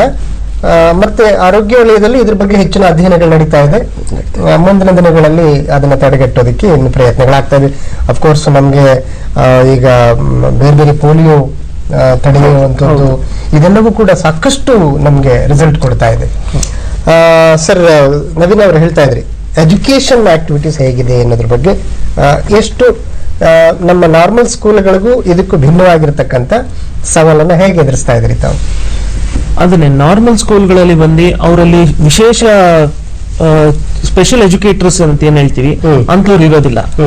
ಆ ಸ್ಪೆಷಲ್ ಎಜುಕೇಟರ್ಸ್ ಏನಕ್ಕೆ ಬೇಕು ಇದರಲ್ಲಿ ಅಂತಂದ್ರೆ, ಇವಾಗ ಚಲನವಲನ ಮುಖ್ಯವಾಗಿ ನಾನು ಹೇಳಿದಾಗ ಆಗ್ಲೇನು ಚಲನವಲನ ಅನ್ನೋದು ಬಹಳ ಮುಖ್ಯ ಒಬ್ಬ ದೃಷ್ಟಿ ನ್ಯೂನತೆ ಉಳ್ಳಂತವ್ರಿಗೆ. ಹೌದು. ಸೊ ಅದನ್ನ ತಿಳಿಸ್ಕೊಳ್ಳೋದಕ್ಕೆ ಅದರಲ್ಲಿ ಹಲವಾರು ಟೆಕ್ನಿಕ್ಸ್ ಇರುತ್ತೆ. ಬರೀ ಒಬ್ಬ ವ್ಯಕ್ತಿ ಒಂದು ಕೇನ್ ಹಿಡ್ಕೊಂಡು ಹೋಗ್ತಾ ಇದ್ದಾನೆ ಅದು ಮಾತ್ರ ನಾವು ನೋಡಿರ್ತೀವಿ, ಅದ್ರಲ್ಲಿ ಎಷ್ಟು ಟೆಕ್ನಿಕ್ಸ್ ಯೂಸ್ ಮಾಡ್ತಾ ಇರ್ತಾರೆ ಅವರು ಅನ್ನೋದು. ಶೋರ್ ಲೈನ್ ಟೆಕ್ನಿಕ್ ಅಂತಿರುತ್ತೆ ಅವ್ರಿಗೆ. ಇನ್ನೊಂದು ಮತ್ತೆ ನಾವು ಇಂಡಿಯಾನಲ್ಲಿ ಏನ್ ಹೇಳ್ಕೊಡ್ತೀವಿ ಅಂತಂದ್ರೆ, ಯಾವುದೇ ಕಾರಣಕ್ಕೂ ನೀನ್ ಫುಟ್ಪಾತ್ ಅಲ್ಲಿ ನಡಿಬೇಡಪ್ಪ ಅಂತ ಹೇಳ್ತೀವಿ. ಯಾವುದೇ ಕಾರಣಕ್ಕೂ ನೀನ್ ರೋಡಿನ ಬದಿನಲ್ಲೇ ನಡಿಬೇಕು, ಶೋರ್ ಲೈನ್ ಅಲ್ಲೇ ಹೋಗ್ಬೇಕು, ಯಾಕೆಂದ್ರೆ ಅದು ಸೇಫರ್ ನಿನಗೆ, ಅದು ಹೇಳ್ಕೊಡ್ತೀವಿ. ಹಾಗೂ ಬ್ರೈಲ್ ಅನ್ನೋದು ಅವ್ರಿಗೆ ಸಾಮಾನ್ಯವಾಗಿ ದಿನನಿತ್ಯ ಜೀವನದಲ್ಲಿ ಬೇಕಾಗುವಂತದ್ದು, ಓದಕ್ಕೆ ಅಥವಾ ಅವರೊಂದು ವಿಷಯ ಬೇರೆಯವ್ರಿಗೆ ತಲುಪಿಸ್ಬೇಕು, ಕಮ್ಯುನಿಕೇಶನ್ ಆಗ್ಬೇಕು ಅಂತಂದ್ರೆ ಅವ್ರಿಗೆ ಒಂದು ಲಿಪಿ ಇರಬೇಕು. ಆ ಲಿಪಿನ ನಾವು ಈ ಎಕ್ಸ್ಕ್ಲೂಸಿವ್ ಸ್ಕೂಲ್ ಅಲ್ಲಿ ಹೇಳ್ಕೊಡ್ತೀವಿ. ಓಕೆ, ಅಂದ್ರೆ ಅವ್ರಿಗೆ ಆಗಿರ್ತಕ್ಕಂಥ ಲಿಪಿಯ ಮೂಲಕ ಮತ್ತೆ ಅವರು ಇತರರಿಗೂ ಕೂಡ ಏನು ಕಡೆ ಇಲ್ಲ sign language, okay, speech therapy ಕೊಡ್ತೀವಿ. ಹಾಗೂ ಸೈನ್ ಲ್ಯಾಂಗ್ವೇಜ್ ಅಲ್ಲಿ ಅವ್ರಿಗೆ ಕಮ್ಯುನಿಕೇಟ್ ಮಾಡೋದು ಹೇಗೆ. Yes sir, ಮುಂದುವರಿಸ್ತೀನಿ. ಹೊನಕೇರಿ ಅವರು ಹಾವೇರಿಯಿಂದ ಕರೆ ಮಾಡ್ತಾ ಇದ್ದಾರೆ. ಸರ್ ನಮಸ್ಕಾರ ರೀ. ಸರ್ ಹೊನಕೇರಿ ಅವರೇ ನಮಸ್ಕಾರ ರೀ. ನಮಸ್ಕಾರ ಸರ್. ಹಾ ಕೇಳ್ರಿ ಪ್ರಶ್ನೆ. ನಾವು ಹಾವೇರಿ ಮುಖ್ಯಮಂತ್ರಿ ಮಾತಾಡ್ತೀರಾ? ಹ್ಞೂ. ಈಗ ವಿಶೇಷ ಅಂಗಡಿ ಒಳಗಾದ್ರೆ ಬ್ಯಾಂಡ್ ಸ್ಕೂಲು ಆಮೇಲೆ ಡಮ್ ಎಂಡರ್ ಸ್ಕೂಲ್ ನಡೆಸ್ತಾ ಇದ್ದಲ್ಲ, ಅವ್ರಿಗೆ ಫಸ್ಟ್ ನಾವು ವಿಶೇಷವಾಗಿ ಅಭಿನಂದನೆ ಸಲ್ಲಿಸ್ಬೇಕು. ಬಹಳ ತೊಂದರೆದಾಯಕ ಅಂತ ಸ್ಕೂಲ್ಗಳು ನಡೆಸಬೇಕಂದ್ರ ಇವಾಗ ಸರ್ಕಾರದಿಂದ ಈಗ ವಿಶೇಷ ತರಗತಿ ಬ್ಲೈಂಡ್ ಅನ್ನೋದು ಹ್ಯಾಂಡಿಕ್ಯಾಪ್ಸ್ ಎಲ್ಲರಿಗೆ 5% ಮೀಸಲಾತಿ ಮಾಡಿದ್ದಾರೆ ಅವರು ಸರ್ಕಾರದವರಿಗೆ. ನನ್ನ ಉದ್ದೇಶ ಏನಂದ್ರೆ ಇವನ್ ವಿಶೇಷವಾಗಿ ಬ್ಲೈಂಡ್ ಇವರಿಗೆ ಸ್ವಲ್ಪ ಹೆಚ್ಚಿನ ಪ್ರಮಾಣದಲ್ಲಿ ಆದ್ಯತೆ ಕೊಡಬೇಕು, ಹೆಚ್ಚಿನ ಮೀಸಲಾತಿ ಕೊಡಬೇಕು ಅನ್ನೋದು ಬಂದಿದ್ದು. ಎರಡನೇದ್ದು ಈಗ ಒಬ್ರು IAS ಪಾಸ್ ಅವರು ಬ್ಲೈಂಡ್ ಮೊನ್ನೆ ಅವ್ರಿಗೆ ತುಂಬಾ ಅಭಿನಂದನೆ ಸಲ್ಲಿಸಬೇಕೈತಿ ನಾವು. ಆಮೇಲೆ ಈಗ ನಾವು ಬೇರೆ ಈ ಪ್ರೈವೇಟ್ ಇನ್ಫೋಸಿಸ್ ಆಯ್ತು ಇಂಥವು ಯಾವ ಸಂಸ್ಥೆಗಳು ಇರ್ತಾವಲ್ಲ ಅಲ್ಲಿಗೆ ಸರ್ಕಾರದಿಂದ ಮೀಸಲಾತಿ ಕೊಟ್ಟಿದಾರಲ್ಲ, ಇವ್ರಿಗೆ ಹೆಚ್ಚಿನ ಮೀಸಲಾತಿ ಕೊಟ್ರೆ ಅನುಕೂಲ ಆಗ್ತೈತಿ. ಅವ್ರಿಗೆ ಒಂದು ಸಮಾಜ ಸೇವೆಗೆ ನಾವು ಆದ್ಯತೆ ಕೊಟ್ಟಂಗೆ ಆಗುತ್ತೆ ಅಂತ ನನ್ನ ಅಭಿಪ್ರಾಯ. ತುಂಬಾ ತುಂಬಾ ಒಳ್ಳೆ ಸಲಹೆ ಹೊನಕೆರೆ ಅವರೇ. ಅಂದ್ರೆ ಸರ್ಕಾರದ ಬೇರೆ ಬೇರೆ ಯೋಜನೆಗಳಿದ್ದಾವೆ, ಮೀಸಲಾತಿ ಇದೆ, ಅದನ್ನ ಖಾಸಗಿ ವಲಯದಲ್ಲೂ ಕೊಟ್ರೆ ಒಳ್ಳೊಳ್ಳೆ ಕಂಪನಿಗಳಲ್ಲಿ ಇಲ್ಲಿ ಕಲ್ತವರು ಅಲ್ಲಿ ಬದುಕನ್ನ ನೋಟ್ ಮಾಡ್ಕೊಳ್ಳೋದಕ್ಕೆ ಅನುಕೂಲ ಆಗುತ್ತೆ ಅಂತ ಅವರ ಇದು. ತಾವು ಒಪ್ಕೋಬೋದಾ ಸರ್? ಅದು ಎರಡ್ ತರ ನೋಡ್ಬೋದು. ಒಂದು ಎಸ್ ಅನ್ಬೋದು, ಇನ್ನೊಂದು ಎಸ್ ಅನ್ನಕ್ಕಿಂತ ಸಮಾಜದಲ್ಲಿ ಸೊಸೈಟಿಯಲ್ಲಿ ಕಾರ್ಪೊರೇಟ್ಸ್ ಆಗ್ಲಿ ಗವರ್ಮೆಂಟ್ ಬಂದು ರೂಲ್ಸ್ ಮಾಡಬಹುದು, ಅಸಿಸ್ಟೆನ್ಸ್ ಕೊಡಬಹುದು, ಕೊನೆಯಲ್ಲಿ ನಾವೇ ನಡಿಬೇಕು. ಗವರ್ಮೆಂಟ್ ಬಂದು ನಮ್ ಕೈ ಹಿಡ್ಕೊಂಡು ನಡ್ಸಕ್ ಆಗಲ್ಲ. ಅವ್ರು ನಮ್ಗೆ ದಾರಿ ಮಾಡ್ಬೋದು, ರೂಲ್ಸ್ ರೆಗ್ಯುಲೇಷನ್ಸ್ ಮಾಡ್ಬೋದು. ಇವ್ರಿಗೆ ನಾವು ಎಂಪವರ್ ಮಾಡ್ಬೇಕು. ಇವಾಗ ಒಂದು ಕಾರ್ಪೊರೇಟ್ ಆಗ್ಲಿ, ಕಂಪನಿ ಆಗ್ಲಿ, ಮನೆಯಲ್ಲೇ ಆಗ್ಲಿ ಒಬ್ಬನ್ನ ಏನಾದ್ರು ಯೂಸ್ ಮಾಡ್ಬೇಕಂದ್ರೆ ಅವ್ರು ಯೂಸ್ಫುಲ್ ಆಗಿರ್ಬೇಕು. ಯೂಸ್ಫುಲ್ ಆಗಿದ್ರೆ ಅವ್ರಿಗೆ ಕೆಲಸ ಹೇಳ್ತಾರೆ. ಸೊ ಇವ್ರಿಗೆ ಆ ಮಾಡೋ ಶಕ್ತಿ ಇದ್ರೆ ಕಾರ್ಪೊರೇಟ್ಸ್ ಆಗ್ಲಿ ಯಾರಾಗ್ಲಿ ಇವ್ರ ಡಿಸಬಿಲಿಟಿಯಿಂದ ನಾವು ಡಿಸ್ಕ್ರಿಮಿನೇಟ್ ಮಾಡಬಾರ್ದು, ಅದರಿಂದ ಅವ್ರ ಕೆಲಸ ಕೊಡದೇ ಇರಬಾರ್ದು. ಅವರು ನಾರ್ಮಲ್ ಅವ್ರ ಜೊತೆ ಕಂಪೀಟ್ ಮಾಡಕ್ಕೆ ನಮ್ ತರ ಶಾಲೆ ಎಂಪವರ್ ಮಾಡುತ್ತೆ. ಅವರು ನಾರ್ಮಲ್ ಜೊತೆ ಕಂಪೀಟ್ ಮಾಡ್ಲಿ, ಅದಕ್ಕೆ ಕಾರ್ಪೊರೇಟ್ಸ್ ನಾರ್ಮಲ್ ಎಕ್ಸ್ಪೆಕ್ಟೇಷನ್ಸ್ ಕೊಡ್ಲಿ, ಅವಾಗ ಏನ್ ತೊಂದರೆ ಇರಲ್ಲ. ಸ್ಪೆಷಲ್ ಆಗಿ ಏನಕ್ ಬೇಕು? ಇವಾಗ ನಾನು ನಾರ್ಮಲ್ ಆಗಿ ನನ್ ಕೆಲಸ ಮಾಡಕ್ ಆಗತ್ತೆ ಅಂದ್ರೆ ನನ್ ಪ್ರಯಾರಿಟಿ ಕೊಡ್ಲಿ. ಎಸ್ ಸರ್, ನಾವು ಟಿವಿ ಪರದೆ ಮೇಲೆ ನೋಡ್ತಾ ಇದೀವಿ, ಅವರಲ್ಲೂ ವಿಶೇಷವಾದಂತ ಕೌಶಲ್ಯ ಇರುತ್ತೆ, ಸ್ಕಿಲ್ ಇರುತ್ತೆ. ಅದನ್ನ ಬೆಳೆಸೋದಕ್ಕೆ ಏನಾದ್ರೂ ಅಕಾಡೆಮಿ ವಿಶೇಷವಾದ ಆದ್ಯತೆ ಕೊಟ್ಟಿದೆಯಾ? ಹೌದು, ನಾವು ರೂರಲ್ ಎಂಪವರ್ಮೆಂಟ್ ಪ್ರೋಗ್ರಾಮ್ ಅಂತ ಮಾಡ್ಕೊಂಡಿದ್ವಿ. ಈ ಅಂಗವಿಕಲತೆ ಇರೋಂತವ್ರಿಗೆ ರೂರಲ್ ರಾಮನಗರ, ಚನ್ನಪಟ್ಟಣ, ಮದ್ದೂರು ಅಲ್ಲೆಲ್ಲ ನಮ್ಮ CBR ನೆಟ್ವರ್ಕ್ ಅಂದ್ರೆ ಕಮ್ಯುನಿಟಿ ಬೇಸ್ಡ್ ರಿಹ್ಯಾಬಿಲಿಟೇಷನ್ ನೆಟ್ವರ್ಕ್ ಅಲ್ಲಿ ನಾವು ಅವ್ರಿಗೆ ಎಲ್ಲಾ ರೀತಿ ತರಬೇತಿಗಳು, ಸಲಕರಣೆಗಳು, ಏಡ್ಸ್ ಅಂಡ್ ಅಪ್ಲಯನ್ಸಸ್ ಕೊಡೋದು, ಅವ್ರಿಗೆ ಜೀವನ ಹೇಗೆ ಅವರು ಇಂಪ್ರೂವ್ ಮಾಡ್ಕೋಬಹುದು ಅವ್ರ ಲೈಫ್ ನ, ಅಥವಾ ಅವ್ರಿಗೆ ಉದ್ಯೋಗ ಅವಕಾಶ, ಯಾವ್ದೇ ಒಂದು ಸಣ್ಣ ಪೆಟ್ಟಿಗೆ ಅಂಗಡಿ ಹಾಕೊಟ್ರೆ ಅವ್ರ ಒಂದ್ ಜೀವನ ನಡೆಯುತ್ತೆ, ಮುಂದೋಗುತ್ತೆ ಅಂತವ್ರಿಗೆ ನಾವು ಏನ್ ಮಾಡ್ಕೊಡಕ್ಕಾಗತ್ತೆ ಅಂತದನ್ನ ಮಾಡ್ಕೊಡ್ತಾ ಇದೀವಿ. ಆ ಜೊತೆನಲ್ಲಿ ಅವ್ರಿಗೆ ಯಾವ್ದು ಸ್ಕಿಲ್ ಡೆವಲಪ್ಮೆಂಟ್ ಅಂತ ಹೇಳಿ ತರಬೇತಿಗಳನ್ನ ಯಾವ್ದು ಕೊಟ್ರೆ ಇವ್ರಿಗೆ ಮುಖ್ಯ. ಒಬ್ಬ ನಡಿಯಕ್ಕಾಗ್ದಿರೋನ್ಗೆ ಕೈಯಲ್ಲಿ ಮಾಡ್ಬೋದು, ಅವನು ಯಾಕಾಗೋದಿಲ್ಲ ಅವನ ಕೈಯಲ್ಲಿ. ಹಾಗಾಗಿ ಯಾವ್ದು ಆಗುತ್ತೆ ಅವನ ಕೈಯಲ್ಲಿ ಗುರುತಿಸಿ, ಏನ್ ಆಗಲ್ಲ ಅನ್ನೋದ್ರ ಮೇಲೆ ಗಮನ ಕೊಡದಿರ ನಾವು ಏನ್ ಮಾಡ್ಬೋದು ಈತ ಅನ್ನೋದನ್ನ ಗಮನ ಕೊಟ್ಟು ಅಲ್ಲಿಂದ ತರಬೇತಿಗಳು ಕೊಟ್ಟು ಅದ್ರ ಮುಂದೆ ತಗೊಂಡೋಗ್ತಾ ಇರ್ಬೋದು. ಅಂದ್ರೆ ನಾವು ನೋಡಿದ ಹಾಗೆ ಒಬ್ರು ಅಂದ್ರಿಗೆ ಒಂದು ಪೆಟ್ಟಿಗೆ ಅಂಗಡಿ ಹಾಕೊಟ್ರೆ ಅವ್ರು ಎಷ್ಟೋ ನಡ್ಸ್ಕೊಂಡು ಹೋಗ್ತಾ ಇದಾರೆ, ಎಷ್ಟೋ ಊರುಗಳಲ್ಲಿ ಎಷ್ಟೋ ಚೆನ್ನಾಗಿದ್ದಾರೆ ಇವತ್ತಿನ ದಿನ ಸಮಾಜದಲ್ಲಿ. ಅಂದ್ರೆ ಕೇವಲ ಅವ್ರಿಗೆ ಒಂದು ರಿಹಾಬಿಲಿಟೇಷನ್ ಮಾಡಿ ಹೊರಗಡೆ ಬಿಡೋದಷ್ಟೇ ಅಲ್ಲ, ಅವರ ಬದುಕಿನ ಕಂಪ್ಲೀಟ್ ಭದ್ರತೆಗೆ ಒತ್ತಾಸೆಯಾಗಿ ಅಕಾಡೆಮಿ ನಿಲ್ಲುತ್ತೆ. ಸರ್, ಮತ್ತೊಂದು ಅರಮನೆ ನಗರಿ ಮೈಸೂರಿನಿಂದ ಶ್ರೀನಿವಾಸ್ ಅವರು. ನಮಸ್ಕಾರ ಸರ್. ಶ್ರೀನಿವಾಸ್ ಅವರೇ ನಮಸ್ಕಾರ ಸರ್. ಕೇಳಿ ಸರ್ ಪ್ರಶ್ನೆ. ಸರ್, ನಂದು ಪ್ರಶ್ನೆ ಏನಂದ್ರೆ, ನಾನು ರಮಣ ಮಹರ್ಷಿ ಒಂದು ಪ್ರಾಜೆಕ್ಟ್ ಅಲ್ಲಿ ವರ್ಕ್ ಮಾಡಿದ್ದೆ. ನಾನು ಕೂಡ ಬ್ಲೈಂಡ್. ತುಂಬಾ ಸಂತೋಷ. ವರ್ಕ್ ಮಾಡಿದಿರಿ. B.Ed ಕೋರ್ಸ್ ಇತ್ತು, ಸ್ಪೆಷಲ್ B.Ed. ಅದು ಇವಾಗ ಮುಚ್ಚೋಗಿದೆ. ನಾನು ಸ್ಪೆಷಲ್ B.Ed ಮಾಡ್ಬೇಕು ಅಂತ ಅನ್ಕೊಂಡಿದೀನಿ. ಅದಕ್ಕೆ ಅದು ರೀಸನ್ ಅಥವಾ ರೀಓಪನ್ ಆಗುತ್ತಾ ಹೇಳೋಣ ಅಂತ ಮಾಡಿದ್ವಿ. ಓಕೆ, ಅಕಾಡೆಮಿಯಿಂದ ನಿಮ್ಗೆ ಅನುಕೂಲ ಆಗಿದೆ? ಅನುಕೂಲ ಆಗಿದೆ ಆ ಟೈಮಲ್ಲಿ. ಅಂದ್ರೆ ನಾನು CBR ಐಫೋದವರು ಪ್ರಾಜೆಕ್ಟ್ ತಗೊಂಡಿದ್ರಲ್ಲ, ಅವಾಗ ವರ್ಕ್ ಮಾಡಿದ್ದೆ. ನಾನು ಮಂಡ್ಯ ಡಿಸ್ಟಿಕ್, ಆಕ್ಚುಲಿ ನಾನು ಮೈಸೂರಲ್ಲಿ ಇವಾಗ ಓದ್ತಾ ಇರೋದು. ಸರಿ. ಜಯಂತ್ ಸರ್ ನನ್ಗೆ ಗೊತ್ತು, ಮತ್ತೆ ನಮ್ಮ ರಾಮನಗರ ಕೋಆರ್ಡಿನೇಟರ್ ಗೊತ್ತು. ಸರಿ ಸರಿ. ಅಂದ್ರೆ B.Ed ಈಗ ಸ್ಟಾಪ್ ಆಗಿದೆ, ಅದನ್ನ ಮುಂದುವರಿಸ್ತೀರಾ, ತೆರೀತೀರಾ, ಓಪನ್ ಮಾಡ್ತೀರಾ? ಈಗ ನಾವು B.Ed ಗಿಂತ DSc diploma in special education ನಡೆಸ್ತಾ ಇದೀವಿ. B.Ed ಗೂ ನಾವು ಮುಂದಕ್ಕೆ RCA ಅಪ್ಲಿಕೇಶನ್ ಹಾಕಿದೀವಿ, ಅದು ಮುಂದೆ ಇನ್ನು ಬರುತ್ತಿದೆ. ಮುಂದಿನ ವರ್ಷ ಅಥವಾ ಅದ್ರ ಮುಂದಿನ ವರ್ಷದಿಂದ ಚಾಲೂ ಮಾಡ್ತಾ ಇದೀವಿ. ಓಕೆ. ಅವ್ರಿಗೊಂದು ಶ್ರೀನಿವಾಸ್ ಅವರಿಗೆ ಭರವಸೆ ಸಿಕ್ಕಿದೆ. ಸರ್, ತರಬೇತಿಗಳ ಬಗ್ಗೆ ಮಾತಾಡೋದಾದ್ರೆ ಎಂತೆಂತ ತರಬೇತಿಗಳು? ಮತ್ತೆ ಅಕಾಡೆಮಿ ಕೇವಲ ದೃಷ್ಟಿದೋಷ ಇರತಕ್ಕಂಥವ್ರಿಗೆ ಮಾತ್ರ ಕೆಲಸ ಮಾಡ್ತಾ ಇಲ್ಲ, ಬೇರೆ ಬೇರೆ ರೀತಿಯಾದಂತ ದೋಷ ಇರತಕ್ಕಂಥವ್ರಿಗೂ ಕೂಡ ಕೆಲಸ ಮಾಡ್ತಾ ಇದ್ರಿ. ಅದ್ರ ಬಗ್ಗೆ ಒಂದಷ್ಟು ಮಾಹಿತಿ ಕೊಡಿ ಸರ್. ಯಾವ ತರದ ಜನರಿಗೆ ತರಬೇತಿ ಕೊಡ್ತಾ ಇದ್ರಿ, ಅದು ಪೂರ್ಣ ಮಾಹಿತಿ. ನಮ್ಮಲ್ಲಿ ದೃಷ್ಟಿ ಇಲ್ಲದೆ ಇರೋರಿಗೆ first up to 10th standard ತನಕ ಎಜುಕೇಶನ್ ಕೊಡ್ತೀವಿ. ಫಾರ್ಮಲ್ ಎಜುಕೇಶನ್ ಅಂತ, ದಟ್ ಇಸ್ ನಾರ್ಮಲ್, ಎಲ್ಲ ಸ್ಕೂಲಲ್ಲಿ ಕರ್ತಾರ ಸೇಮ್ ಸೈನ್ಸ್, ಮ್ಯಾಥ್ಸ್ ಎಲ್ಲ ಸಬ್ಜೆಕ್ಟ್ಸ್ ಹೇಳ್ಕೊಡ್ತೇವೆ. ಅದು ಒಂದು. ಅದಾದ್ಮೇಲೆ ಇವಾಗ ಕಮ್ಯುನಿಟಿ ಬೇಸ್ಡ್ ರಿಹಾಬಿಲಿಟೇಷನ್ ಅಂತ ಇದೆ.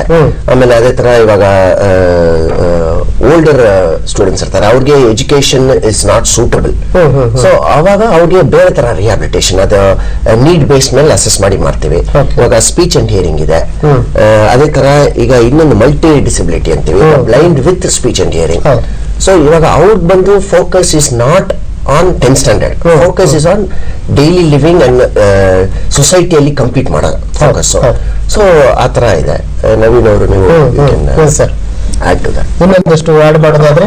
ಹೌದು, ನಾವು ಇನ್ನೊಂದು ನಮ್ಮ ರೂರಲ್ ಪ್ರಾಜೆಕ್ಟ್ ಏನಂತೀವಿ, TRDC Tirumurthy rural development centre ಅಂತ ಒಂದು ಶುರು ಮಾಡಿದೀವಿ. 85ನೇ ಇಸ್ವಿನೆಲ್ಲ ಶುರು ಆಗಿದೆ.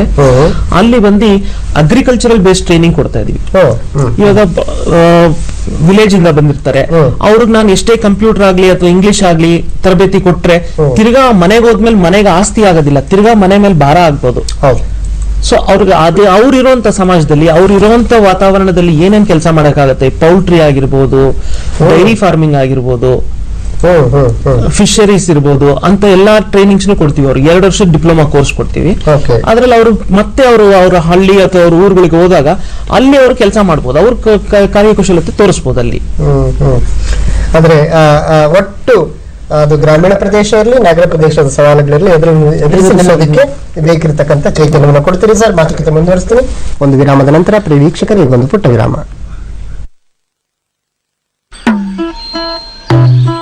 ಹಿಂದ್ಗಡೆ ಮರದ ಕೆಳಗಡೆ ಹಳ್ಳದ ಸುತ್ತ ಹಳೆಯ ಮುತ್ತ ಮಾಡ್ತೀರಿ ನೀವು ಹೊಟ್ಟೆ ಖಾಲಿ, ಪಾಯ್ಖಾನೆ ಇಲ್ಲ ಅಲ್ಲಿ ಇಲ್ಲಿ ಎಲ್ಲ ಕಡೆ ಹೊಲಸು ಕಾಯಿಲೆಯ ಕಾರು ಬಾರು. ಅದಕ್ಕೆ ಸಾರ್ ಶಟ್ ದ ಡೋರ್ ಅಂದ್ರೆ ಬಾಗಿಲು ಬಂದ್ ಮಾಡಿ, ಬಾಗಿಲು ಬಂದ್, ಬಾಗಿಲು ಬಂದ್ ಅಂದ್ರೆ ಕಾಯಿಲೆ ಬಂದ್.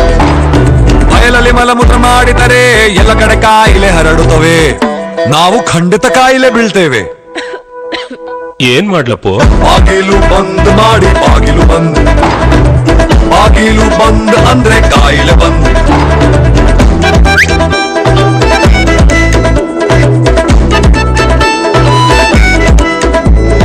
ವಿಷಯ ಅರ್ಥವಾಯ್ತಲ್ವಾ?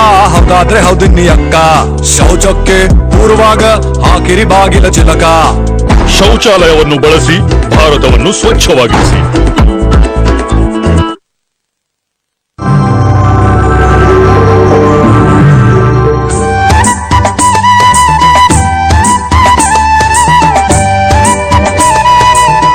ಪ್ರಿಯ ವೀಕ್ಷಕರೇ, ನಿಮಗೊಂದು ಸುವರ್ಣಾವಕಾಶ. ನಿಮ್ಮ ಕಾರ್ಯಕ್ರಮಗಳನ್ನು ನಮ್ಮ ಚಂದನ ವಾಹಿನಿಯಲ್ಲಿ ವೀಕ್ಷಿಸಬಹುದು.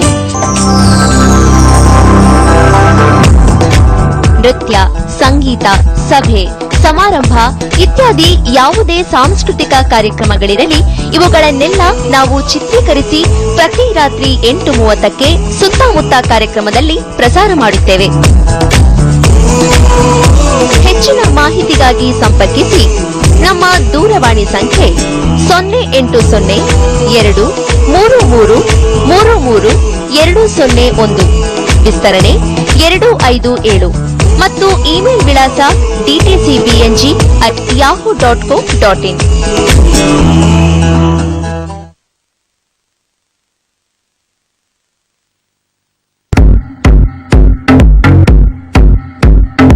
ಬಗೆ ಬಗೆಯ ಫೇಶಿಯಲ್ಸ್, ಟ್ರೆಂಡಿ ಆಭರಣಗಳು,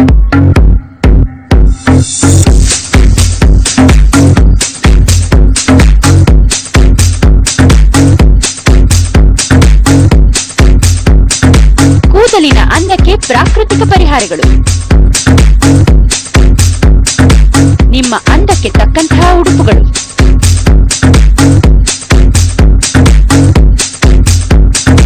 ಹೀಗೆ ಹಲವಾರು ಮಾಹಿತಿಗಳಿಗಾಗಿ ವೀಕ್ಷಿಸಿ. ಸೌಂದರ್ಯದ ಜೊತೆಗೆ ಅರಿವನ್ನು ಮೂಡಿಸುವಂತಹ ಕಾರ್ಯಕ್ರಮ ಚೆಲುವಿಗೆ ಚಿತ್ತಾರ. ಭಾನುವಾರದಿಂದ ಬುಧವಾರದವರೆಗೆ ಮಧ್ಯಾಹ್ನ 3 ಗಂಟೆಗೆ, ಗುರುವಾರ ಮತ್ತು ಶುಕ್ರವಾರ ಬೆಳಗ್ಗೆ 11:30 ನಿಮ್ಮ ನೆಚ್ಚಿನ ಚಂದನ ವಾಹಿನಿಯಲ್ಲಿ. ಆತ್ಮೀಯರೇ, ವಿಶೇಷ ಅಗತ್ಯ ಇರತಕ್ಕಂತ ವ್ಯಕ್ತಿಗಳಿಗೆ ಸೇವೆ ಮಾಡೋದು ಒಂದು ಸುವರ್ಣ ಅವಕಾಶ ಅನ್ಕೊಳ್ತಕ್ಕಂಥ ದಿನಗಳು ನಮ್ಮೆದುರಿಗಿದೆ. ಕೇವಲ ಅಯ್ಯೋ ಪಾಪ ಅಂದ್ರೆ ಸಾಲದು. ಅಯ್ಯೋ ಪಾಪ ಅನ್ನುವಂಥ ತುಟಿ ಅಂಚಿನಲ್ಲಿ ಬರುವಂತ ಅನುಕಂಪದ ಮಾತುಗಳಿಂದ ಯಾರ ಬದುಕು ಕೂಡ ಹಸನಾಗೋದಿಲ್ಲ. ಅವ್ರನ್ನ ಕೈ ಹಿಡಿಬೇಕು.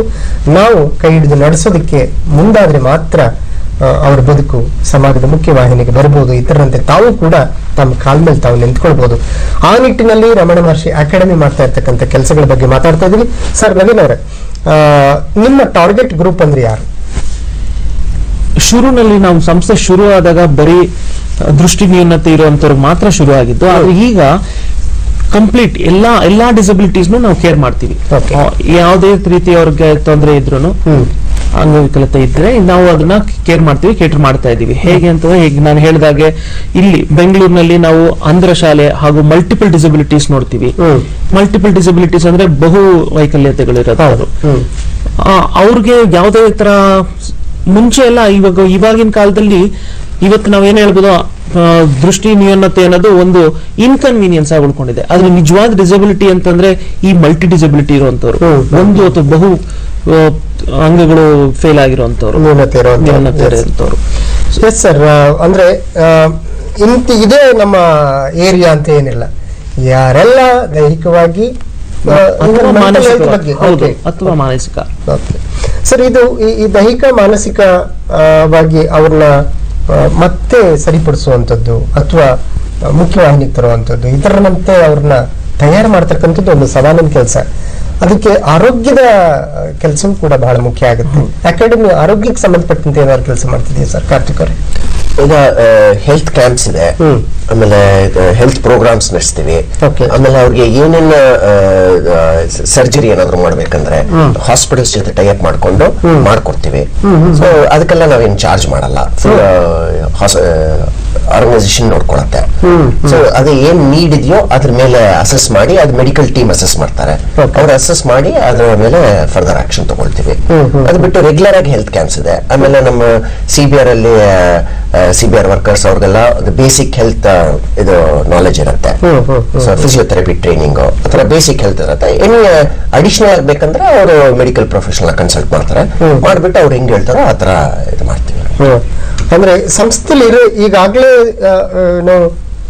ಅಧಿಕೃತವಾಗಿ ದಾಖಲಾಗಿರ್ತಕ್ಕಂಥ ಮಕ್ಕಳಿಗೆ ಮಾತ್ರನಾ ಅಥವಾ ನೀವೇನು ಕಮ್ಯುನಿಟಿ ಬೇಸ್ಡ್ ವರ್ಕ್ ಮಾಡ್ತೀವಿ ಅಲ್ಲಿರೋರ್ಗೂ ಹೆಲ್ತ್ ಆಕ್ಟಿವಿಟೀಸ್ ಇದೆ? ಹೌದು, ಎಲ್ಲಾರ್ಗು ಟೋಟಲ್ ಆಗಿ ನಮ್ಮ ಸಂಸ್ಥೆಯಿಂದ ಬೆನಿಫಿಟ್ ಪಡಿತಾ ಇರೋಂಥವ್ರು ಸುಮಾರು 12,000 ಜನ. ನಮ್ಮ ಸಂಸ್ಥೆನಲ್ಲೇ ನಾವು 12,000 ಜನ ಇಟ್ಕೊಳಕ್ ಆಗೋದಿಲ್ಲ. ಇಲ್ಲಿ ಒಂದು 700 ಜನ ಇವಾಗವರೆಗೂ ತರಬೇತಿ ಪಡೆದಿ ರಿಹ್ಯಾಬಿಲಿಟೇಟ್ ಆಗಿದ್ದಾರೆ. ಈಗ ನಮ್ CBR ನೆಟ್ವರ್ಕ್ ಅಲ್ಲಿ ಅದೇ ನಮ್ದು ದೊಡ್ಡ ನೆಟ್ವರ್ಕ್ ಇರೋದು. ಇದು ವರ್ಲ್ಡ್ ಹೆಲ್ತ್ ಆರ್ಗನೈಸೇಷನ್ ರಿಕಗ್ನೈಸ್ ಆಗಿರುವಂತಹ CBR ನೆಟ್ವರ್ಕ್. ಅವ್ರ ಮ್ಯಾನ್ಯುಯಲ್ಸ್ ಅಲ್ಲಿ ಕೂಡ ರಮಣ ಮಹರ್ಷಿದು CBR ನೆಟ್ ಇದನ್ನೇ ಎಕ್ಸಾಂಪಲ್ ಆಗಿ ಕೊಡುವಂತದ್ದು. ಆ ಲೆವೆಲ್ ಅಲ್ಲಿ ಮಾಡ್ತಾ ಇದೀವಿ. ಸೊ ಮುಖ್ಯವಾಗಿ ನಾವು ಅವ್ರು ನಮ್ಮಂತ ಬರಬೇಕಾಗಿಲ್ಲ, ನಾವೇ ಹುಡ್ಕೊಂಡು ಅವ್ರಿಗೆ ಏನ್ ಬೇಕು, ಅವ್ರಿಗೆ ಎಂತ ಸಲಕರಣೆಗಳು ಬೇಕು ಅಥವಾ ಏನ್ ಅನುಕೂಲ ಮಾಡ್ಕೊಡ್ಬೇಕು ಅದನ್ನ ನಾವು ಮಾಡ್ಕೊಡ್ತೀವಿ ಅಲ್ಲಿ. ಓಕೆ, ತಾವೇ ಹೋಗ್ತೀರಿ. ನಿಮ್ ಕಡೆ ಬರುವಂತದ್ದು ಒಂದು ಭಾಗ ಆದ್ರೆ ನೀವು ಹೋಗುವಂತದ್ದು ಹೆಚ್ಚಿನ ಭಾಗ. ಮಲ್ಲೇಶ್ವರಮಿಂದ ಹರಿಯವರು ಕರೆ ಮಾಡಿದ್ದಾರೆ. ಸರ್ ನಮಸ್ಕಾರ. ನಮಸ್ಕಾರ ಸರ್. ನಂದು ಇದು ಹಲೋ ಸರ್, ಮಾತಾಡಿ. ನಮಸ್ಕಾರ.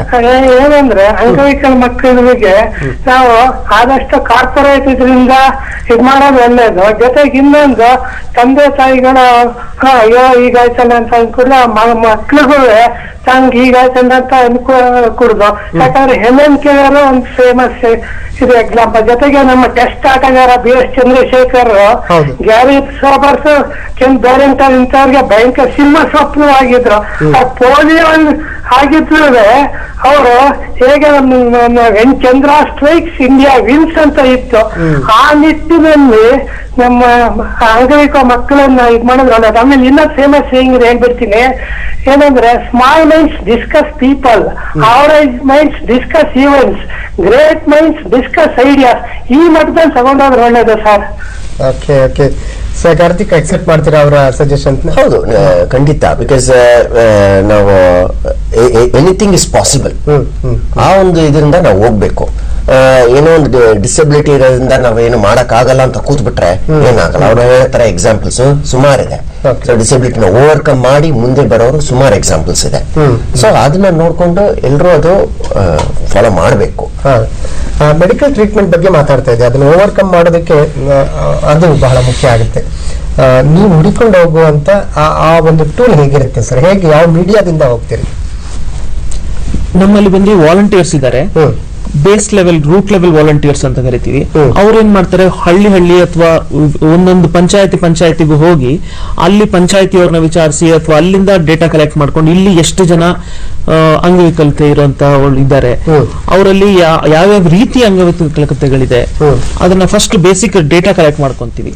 ಆಮೇಲೆ ನೀಡ್ ಬೇಸ್ಡ್ ಅಸೆಸ್ಮೆಂಟ್ ಅಂತ ಮಾಡ್ತೀವಿ. ಅಂದ್ರೆ ಅವ್ರನ್ನೆಲ್ಲ ಕರೆಸಿ ಇವ್ರಿಗೆ ಏನ್ ನೀಡ್ ಬೇಕಾಗಿದೆ, ಇವಾಗ ಅವ್ರಿಗೆ ಹೇಗ್ ನಾವು ಮುಂದಕ್ಕೆ ಏನ್ ಕೊಟ್ಟಿ ಅವ್ರನ್ನ ಮುಂದಕ್ಕೆ ಜೀವನ ಅವ್ರದ್ದು ಬೆಟರ್ ಮಾಡ್ಕೋಬಹುದು, ಮುಂದಕ್ಕೆ ಹೋಗೋದಕ್ಕೆ ಏನ್ ಮಾಡ್ಬೋದು ಅದನ್ನ ನೋಡಿ ನೆಕ್ಸ್ಟ್ ಅವ್ರಿಗೆ ಫಸ್ಟ್ ನೀಡ್ ಬೇಸ್ ಅಸೆಸ್ಮೆಂಟ್ ಮಾಡಿ ಅದ್ರ ಮೇಲೆ ಅವ್ರಿಗೆ ಅದನ್ನ ಕೊಟ್ರೆ ಅದರಿಂದ ಯಾವ್ಯಾವ ರೀತಿ ಲಾಭ ಪಡಿಬಹುದು ಅವರು ಅಂತ ನೋಡಿ ಅದ್ರ ಬೇಸ್ ಮೇಲೆ ನಾವು ಅವ್ರಿಗೆ ಆ ಸಲಕರಣೆಗಳು ಅಥವಾ ಆ ಅನುಕೂಲತೆಗಳನ್ನ ಮಾಡ್ಕೊಡ್ತೀವಿ. ಆಗ ಸಮಾಜದಲ್ಲಿ ಫಸ್ಟ್ ಮೊದಲು ಏನಂದ್ರೆ ಅವ್ರಿಗೆ ಈ ಸರ್ಕಾರ ಎಷ್ಟೋ ಮಾಡಿದೆ, ಕೊಟ್ಟಿದೆ, ಅದ್ರ ಬಗ್ಗೆ ಅವೇರ್ನೆಸ್ ಇರಲ್ಲ ಅವ್ರಿಗೆ. ನನಗೆ ಇದಿದ್ರೆ ನನಗೆ ಸರ್ಕಾರ ಇದು ಕೊಡುತ್ತೆ ಅನ್ನೋದು ಗೊತ್ತಿರೋದಿಲ್ಲ. ಫಸ್ಟ್ ಆ ಅವೇರ್ನೆಸ್ ಕ್ರಿಯೇಟ್ ಮಾಡ್ತೀವಿ ಅವ್ರಿಗೆ. ಫಸ್ಟ್ ನೀವು ನೋಡಿ ಇದೆಲ್ಲ ಅನುಕೂಲತೆ ಪಡಿಕೋಬಹುದು, ನೀವು ಇದನ್ನೆಲ್ಲ ಮಾಡ್ಬೋದು ನೀವು.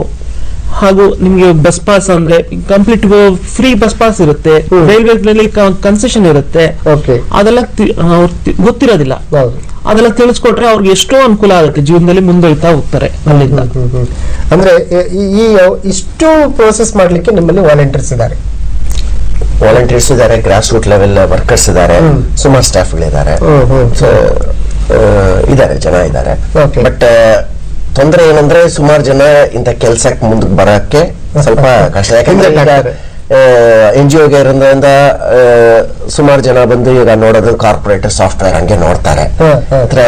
ಬೇರೆ ತರಾನು ಕೆಲಸ ಮಾಡ್ಬೋದು, ನಮಗೂ ಅದರಲ್ಲಿ ಸ್ಯಾಟಿಸ್ಫ್ಯಾಕ್ಷನ್ ಬರುತ್ತೆ, ಅವರು ಬೇರೆಯವ್ರಿಗೂ ಇನ್ನ ಡೈರೆಕ್ಟ್ ಯೂಸ್ಫುಲ್ ಇರುತ್ತೆ ಅಂತ ನೋಡೋರು ಸ್ವಲ್ಪ ಕಡಿಮೆ.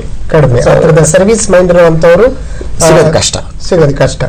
ನಿಮ್ಗೆ ಆ ತರದ ಒಂದು, ನೀವು ಬೇರೆ ಕಡೆ ಕೆಲಸ ಮಾಡ್ತಿದ್ದರು, ಈ ತರದ ಒಂದು ಸಂಪರ್ಕ ಹೇಗಾಯ್ತು? ನೀವು ಈ ತರದ ಒಂದು ಸವಾಲಿನ ಸೇವೆಯನ್ನ ನಾನು ಮಾಡಬೇಕು ಅಂತ ನಿರ್ಧಾರ ಮಾಡಬೇಕು ಕಾರ್ತಿಕ್? ಸರ್, ಇದು ಎರಡು ಆಂಗಲ್ ಇದೆ. ಒಂದು, ನಾವ್ ಎಷ್ಟು ಬೇಕಾದ್ರೂ ಕೆಲಸ ಮಾಡ್ಬೋದು, ಎಷ್ಟು ಬೇಕಾದ್ರೂ ದುಡಿಬಹುದು. ಬಟ್ ಇದು ಹೇಳ್ತಾರಲ್ಲ, ಎಷ್ಟು ತಿಂದ್ರು ಹೊಟ್ಟೆ ತುಂಬಾ ಅಷ್ಟೇ ತಿನ್ಬೋದು. ಅದ್ಮೇಲೆ ಇದ್ರೆ ಅದು ಊಟ ವೇಸ್ಟ್ ಆಗೋಗುತ್ತೆ, ಅದೇನಕ್ಕೂ ಪ್ರಯೋಜನ ಇಲ್ಲ. ಅಲ್ಟಿಮೇಟ್ಲಿ ಸ್ಯಾಟಿಸ್ಫ್ಯಾಕ್ಷನ್ ಇರಬೇಕು. You should be happy in what you are doing. So when you are happy, then whatever job you take you will do it well. ಇಲ್ಲಾಂದ್ರೆ ಇವಾಗ ನಾವು ಮಾಡೋ ಕೆಲಸದಲ್ಲಿ ನಮ್ಗೆ ಖುಷಿ ಇಲ್ಲ ಅಂದ್ರೆ ಪ್ರೆಸಿಡೆಂಟ್ ಆಫ್ ಇಂಡಿಯಾ ಆದ್ರೂ ಕಷ್ಟನೇ. ಯಾಕಂದ್ರೆ I am not satisfied. So if I am satisfied, I can sit in small shop and be happy. So it is more of satisfaction sir. ನಿಜ. ಎಸ್, ಮುಂದುವರಿಸ್ತೀನಿ. ಧೂಳಪ್ಪ ಅವರು ಕರೆ ಮಾಡಿದ್ದಾರೆ, ಅವರ ಕರೆಯನ್ನು ಸ್ವೀಕರಿಸೋಣ. ಸರ್ ನಮಸ್ಕಾರ. ನಮಸ್ಕಾರ ಸರ್. ಹೇಳ್ರಿ ಸರ್. ನಮಸ್ಕಾರ. ಇದು ಈ ಅಂಗವೈಕಲ್ಯತೆಗಳ ನಿರ್ಮೂಲನೆಗಾಗಿ ಈ ರಮಣ ಮಹರ್ಷಿಯವರ ಸಂಸ್ಥೆಯಿಂದ ಈ ಕಾರ್ಯಕ್ರಮ ಕೈಗೊಂಡಿದ್ದಕ್ಕಾಗಿ ಇದು ಒಂದು ಮಾನವತಾವಾದಿ ಕಾರ್ಯಕ್ರಮ ಅಂತ ನಾವು ಅವರಿಗೆ ಧನ್ಯವಾದ ಹೇಳ್ತೇವೆ ಸರ್. ಸಂತೋಷ ಸರ್. ಇದು ಈ ಅಂಗವೈಕಲ್ಯತೆ ಜನ್ಮ ಪಡೆದಂತ ಮಕ್ಕಳು, ಅಂಗವೈಕಲ್ಯತೆ ಉಳ್ಳವರು ತಂದೆ ಆದಂತ ಅನೇಕ ಏನದಂದ್ರು ಆಶಾ, ಅಪೇಕ್ಷ, ಮಹತ್ವಾಕಾಂಕ್ಷೆಗಳು, ಅನೇಕ ನಿರೀಕ್ಷೆಗಳು, ಕನಸುಗಳು ಕಟ್ಕೊಂಡು ಇದ್ದಂತವ್ರು. ಅವ್ರು ಮಾಡ್ಬೇಕಾದ್ರೆ ಅವರಿಗೆ ಈ ಬದುಕಿನಲ್ಲಿ ಬೆಳಕೆ ಅವರಿಗೆ ಇಲ್ದಿದ್ದಾಗ ಅವ್ರ ಕತ್ತಲಲ್ಲಿ ಮಾಡ್ಲಕ್ಕ ಏನು ಸಾಧ್ಯ ಇಲ್ಲದಂತ ಬಹಳ ಪರಿಸ್ಥಿತಿಯಲ್ಲಿ ಇದ್ದಿರ್ತಾರ. ಆದ್ರೆ ಅವರಿಗಾಗಿ ಈ ಪೋಲಿಯೋ ಅಭಿಯಾನ ಯಾವ ರೀತಿ ಸರ್ಕಾರ ಕೈಗೊಳ್ತದೋ ಅಥವಾ ಕುಷ್ಠ ರೋಗದ ನಿರ್ಮೂಲನೆಗಾಗಿ ಯಾವ ರೀತಿ ಸರ್ಕಾರದ ಒಂದು ಯೋಜನೆಗಳಿವೆಯೋ ಅಂತ ಯೋಜನೆಗಳು ಜಾರಿಗೆ ತಂದು ಇಂಥ ಅಂಗವೈಕಲ್ಯತೆ ಉಳ್ಳಂತವರ ನಿರ್ಮೂಲನೆಗಾಗಿ ಒಂದು ಕಾರ್ಯಕ್ರಮ ಹಾಕೊಂಡ್ರೆ ಹೇಗಿರುತ್ತೆ ಸರ್? ಓಕೆ ಓಕೆ, ಅಂದ್ರೆ ಅಭಿಯಾನದ ರೂಪದಲ್ಲಿ ಸರ್ಕಾರ ಏನು ಅಭಿಯಾನ ಮಾಡುತ್ತೋ ಹಾಗೆ ಒಂದು ಆಂದೋಲನದ ರೂಪದಲ್ಲಿ ಒಟ್ಟು ಈ ತರದ ವಿಶೇಷ ವ್ಯಕ್ತಿಗಳ ಉದ್ಧಾರಕ್ಕೆ ನಿಲ್ಲಬೇಕು ಅನ್ನೋಂಥದ್ದು ಅವರ ಕಳಕಳಿ. ಆಗತ್ತಾ? ಸಾಧ್ಯನಾ? ಅದಕ್ಕೆ ಬೇರೆ ಬೇರೆ ದುಡಿತಾ ಇರ್ತಕ್ಕಂಥ ಎಲ್ಲ ಸಂಘ ಸಂಸ್ಥೆಗಳ ಕೈ ಜೋಡಿಸ್ಬೇಕಾ, ಅಥವಾ ನಿಮ್ಮಂತ ಸಂಸ್ಥೆಗಳಿಗೆ ಸರ್ಕಾರ ಕೈ ಜೋಡಿಸಿ ನಿಮ್ಮ ಮೂಲಕ ಅದನ್ನ ಕ್ಯಾಂಪೇನ್ ಅನ್ನ ತಗೊಂಡು ಹೋಗ್ಬೋದಾ? ಏನು ಯೋಚನೆ ಮಾಡ್ಬೋದು? ಖಂಡಿತ ಸರ್, ಸರ್ಕಾರ ನಮ್ಗೆ ಈಗಾಗಲೇ ಹಲವಾರು ಮಾಡಿಕೊಟ್ಟಿದೆ, ಇಲ್ಲ ಅಂತ ನಾವು ಹೇಳಕ್ ಆಗದೇ ಇಲ್ಲ. ಆದ್ರೆ ಇನ್ನೂ ಒಂದು ನಮ್ಗೆ ಇವಾಗ ಅವ್ರು ಹೇಳ್ದಂಗೆ ಅವ್ರ ಪ್ರಶ್ನೆ ಇದ್ದಲ್ಲಿ ಈ ಕುಷ್ಠರೋಗ ಲೆಪ್ರಸಿ ಅಂತ ಏನಿದೆ ಅದು ಬಂದಿ ಹೋದ ನಂತರ ಅಂಗವಿಕಲತೆ ಆಗತ್ತೆ. ಆದ್ರೆ ಅವರು ಅದನ್ನ ಅನುಭವಿಸ್ತಾ ಇರುವಾಗ್ಲೇನೆ ಅದರಲ್ಲೂ ಅಂಗವಿಕಲತೆ ಇರುತ್ತೆ, ಆದ್ರೆ ಅದು ಕಣ್ಣು ಕಂಡು ಬರಲ್ಲ. ಅದರಿಂದ ಅವ್ರಿಗೆ ಹಲವಾರು ಈ ಡಿಸಬಿಲಿಟಿಗೆ ಸಂಬಂಧಪಟ್ಟ ಸಬ್ಸಿಡೀಸ್ ಆಗ್ಲಿ ಅಥವಾ ಯಾವುದೇ ಒಂದು ಸಿಗೋದಿಲ್ಲ. ಅದನ್ನ ಸರ್ಕಾರ ಸ್ವಲ್ಪ ಗುರುತಿಸಿ ಅವ್ರಿಗೆ ಆ ಕಾಯಿಲೆ ಇದೆ ಅಂತ ಮೆಡಿಕಲಿ ಅದ್ ರೆಕಾರ್ಡ್ ಆದ್ರೆ ಸಾಕು, ಅವ್ರು ಕಾಣಿಸೋ ಅವಶ್ಯಕತೆ ಅಲ್ಲಿ ತನಕ ಹೋದ್ರೇನೆ ನಿನಗೆ ಸಿಗುತ್ತೆ ಅಂತಂದ್ರೆ ಕಷ್ಟ. ಯಾಕಂದ್ರೆ ಅದು ವಾಸಿ ಆದ್ಮೇಲೆ ಡಿಸಬಿಲಿಟಿ ಉಳ್ಕೊಂಡ್ಬಿಡುತ್ತೆ, ಅದು ಪರ್ಮನೆಂಟ್ ಡಿಸಬಿಲಿಟಿ ಆಗುತ್ತೆ. ಸೊ ಅದು ಇರೋ ಟೈಮಲ್ಲೇನೆ ಅವ್ರಿಗೆ ಎಲ್ಲಾ ರೀತಿ ಅನುಕೂಲ ಮಾಡ್ಕೊಟ್ರೆ ಒಳ್ಳೇದು ಅಂತ ನಮ್ಮ ಅನಿಸಿಕೆ. ಮತ್ತೊಂದು ಹಂತದಲ್ಲಿ ಸರ್ಕಾರದ ಈ ತರದ ಯೋಜನೆಗಳಿದೆ, ಸಂಘ ಸಂಸ್ಥೆಗಳಲ್ಲಿ ಈ ತರದ ಸೌಲಭ್ಯಗಳು ಸಿಗ್ತಾ ಇದೆ, ಇದರ ಅನುಕೂಲ ಪಡ್ಕೊಳ್ಳಿ ಎನ್ನುವಂಥದ್ದೇ ಒಂದು ದೊಡ್ಡ ಮಟ್ಟದ ಅಭಿಯಾನ ಆದ್ರೆ ತುಂಬಾ ಒಳ್ಳೆಯದು. ಆಗ ಒಟ್ಟು ಕೆಲಸ ಮಾಡ್ತಾ ಇರ್ತಕ್ಕಂಥ ಸ್ವಯಂ ಸೇವಕರು, ಸಂಘ ಸಂಸ್ಥೆಗಳು, ಒಟ್ಟು ಸಮಾಜನೋ, ಕಾಳಜಿ ಇರುವಂತಹ ಸಮಾಜನೋ ಅದನ್ನ ಕೈಗೆತ್ಕೊಳ್ಳೋದಕ್ಕೆ ಸಾಧ್ಯ ಆಗುತ್ತೆ. ಸರ್, ಮುಂದುವರಿಸ್ತೀನಿ. ಗದಗಿಂದ ರಾಜೇಶ್ ಅವರು ಕರೆ ಮಾಡಿದ್ದಾರೆ. ರಾಜೇಶ್ ಅವರು ನಮಸ್ಕಾರ ರೀ. ಸರ್ ನಮಸ್ಕಾರ. ಕೇಳಿ ಸರ್ ಪ್ರಶ್ನೆ. ಸರ್ ನಮಸ್ಕಾರ. ನಮಸ್ಕಾರ. ನಮಸ್ಕಾರ. ಆಗ್ಲಿ, ಪ್ರಶ್ನೆ ಕೇಳಿ ಸರ್. ಸರ್ ನಮಸ್ಕಾರ. ಸರ್ ನಮಗೆ ಸ್ವಲ್ಪ ನಮಗೆ 60% ಕಮ್ಮಿ ಇದೆ ಸರ್ ನಮ್ದು. ಸರ್ ಆಗ್ಲಿ, ಏನಾಗ್ಬೇಕು? ನಮಗೆ ಈಗ ಬಿಸಿನೆಸ್ ಮಾಡ್ಲಿಕ್ಕೆ ಸ್ವಲ್ಪ ಅಮೌಂಟ್ ಇಲ್ಲ ಸರ್. ಅದಕ್ಕೆ ಏನಾದ್ರು ಸರ್ ಸಮಾಜ ಕಲ್ಯಾಣದಿಂದ ಅಥವಾ ತಮ್ಮಿಂದ ಯಾವುದೋ ಒಂದು ಸಮಸ್ಯೆ ಇದೆ ಪರಿಹಾರ ಆಗುತ್ತೆ ಸರ್. Okay okay. ಇವರು ನೇರವಾಗಿ ನಿಮ್ಮ ಸಹಾಯ ಹಸ್ತವನ್ನ ಬೇಡ್ತಾ ಇದ್ದಾರೆ. ಮೂಲಕ ಆಗ್ಬೋದು ಅಥವಾ ಸರ್ಕಾರದ ಯಾವ್ದಾದ್ರು ಯೋಜನೆಗಳ ಮೂಲಕ ನನ್ನ ಬದುಕಿಗೆ ಒಂದು ಭದ್ರತೆ ಕೊಡಿ ಅಂತ.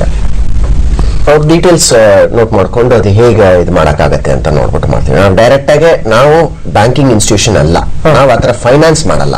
ಆದ್ರೆ ಅದಕ್ಕೆ ಬೇಕಾಗಿರೋದು ಏನ್ ಸೆಟಪ್ ಮಾಡಕ್ ಕೊಡ್ಬೇಕು, ಇಲ್ಲ ಏನ್ ಸ್ಕೀಮ್ಸ್ ಇದೆಯೋ ಅದನ್ನ ನಾವು ಗೈಡ್ ಮಾಡ್ತೀವಿ.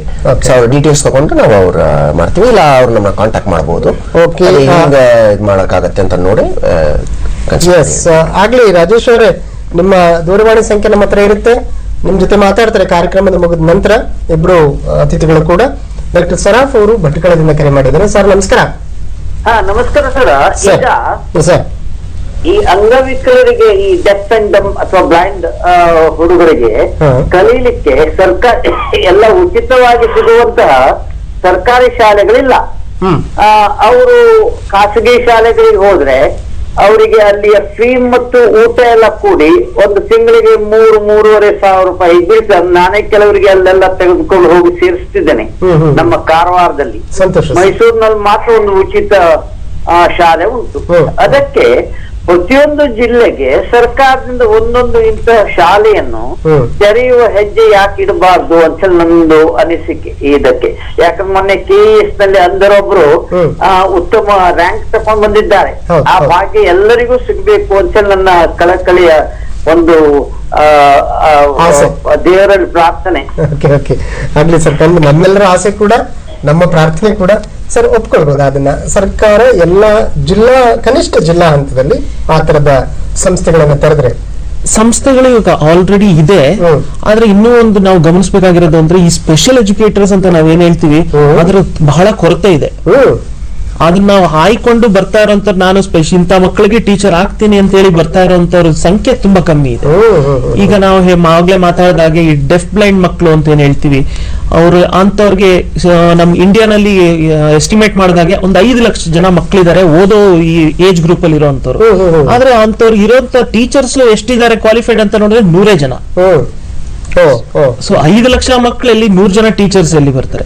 ಸೊ ಅದರಿಂದ ನಾವೇನ್ ಮಾಡ್ಬೇಕು, ಫಸ್ಟ್ ಟೀಚರ್ಸ್ ಇದಾರ ನೋಡಿ, ಟೀಚರ್ಸ್ ನ ಫಸ್ಟ್ ನಾವು ಅಂತ ಸ್ಕೂಲ್ಗಳು ಟ್ರೈನಿಂಗ್ ಮಾಡ್ಬೇಕು. ಇವಾಗ ಅವಲೇ ಅವ್ರು ಕೇಳಿದಾಗ BEd ಮಾಡ್ಬೇಕು ಅಂತ ಆಸೆ ಇತ್ತು ಅವ್ರಿಗೆ, ಆ ರೀತಿ BEd ಆಗ್ಲಿ, ಡಿಪ್ಲೊಮಾ ಇನ್ ಸ್ಪೆಷಲ್ ಎಜುಕೇಶನ್ ಆಗ್ಲಿ, ಇಂಥದನ್ನ ಮಾಡ್ಕೊಂಡು ಬಂದು ಅಂತವ್ರು ಇಂಥ ತರಬೇತಿ ಪಡೆದು ಅದಕ್ಕೆ ಬೇಕಾದ ಸಲಕರಣೆಗಳು ಇಟ್ಕೊಂಡು ಆಮೇಲೆ ಸಂಸ್ಥೆಗಳು ಓಪನ್ ಮಾಡೋದು ದೊಡ್ಡ ಕೆಲಸ ಅಲ್ಲ, ಆದ್ರೆ ಅದನ್ನ ನಡೆಸ್ಕೊಂಡು ಮುಂದೆ ಹೋಗೋದು ಇದೆಯಲ್ಲ, ಅದು ಬಹಳ ದೊಡ್ಡ ಕೆಲಸ. ನಡೆಸ್ಕೊಂಡು ಹೋಗೋದು ಮತ್ತೆ ಅರ್ಹರಿಗೆ ಆ ಅನುಕೂಲಗಳನ್ನ ತಲುಪಿಸುವಂತ.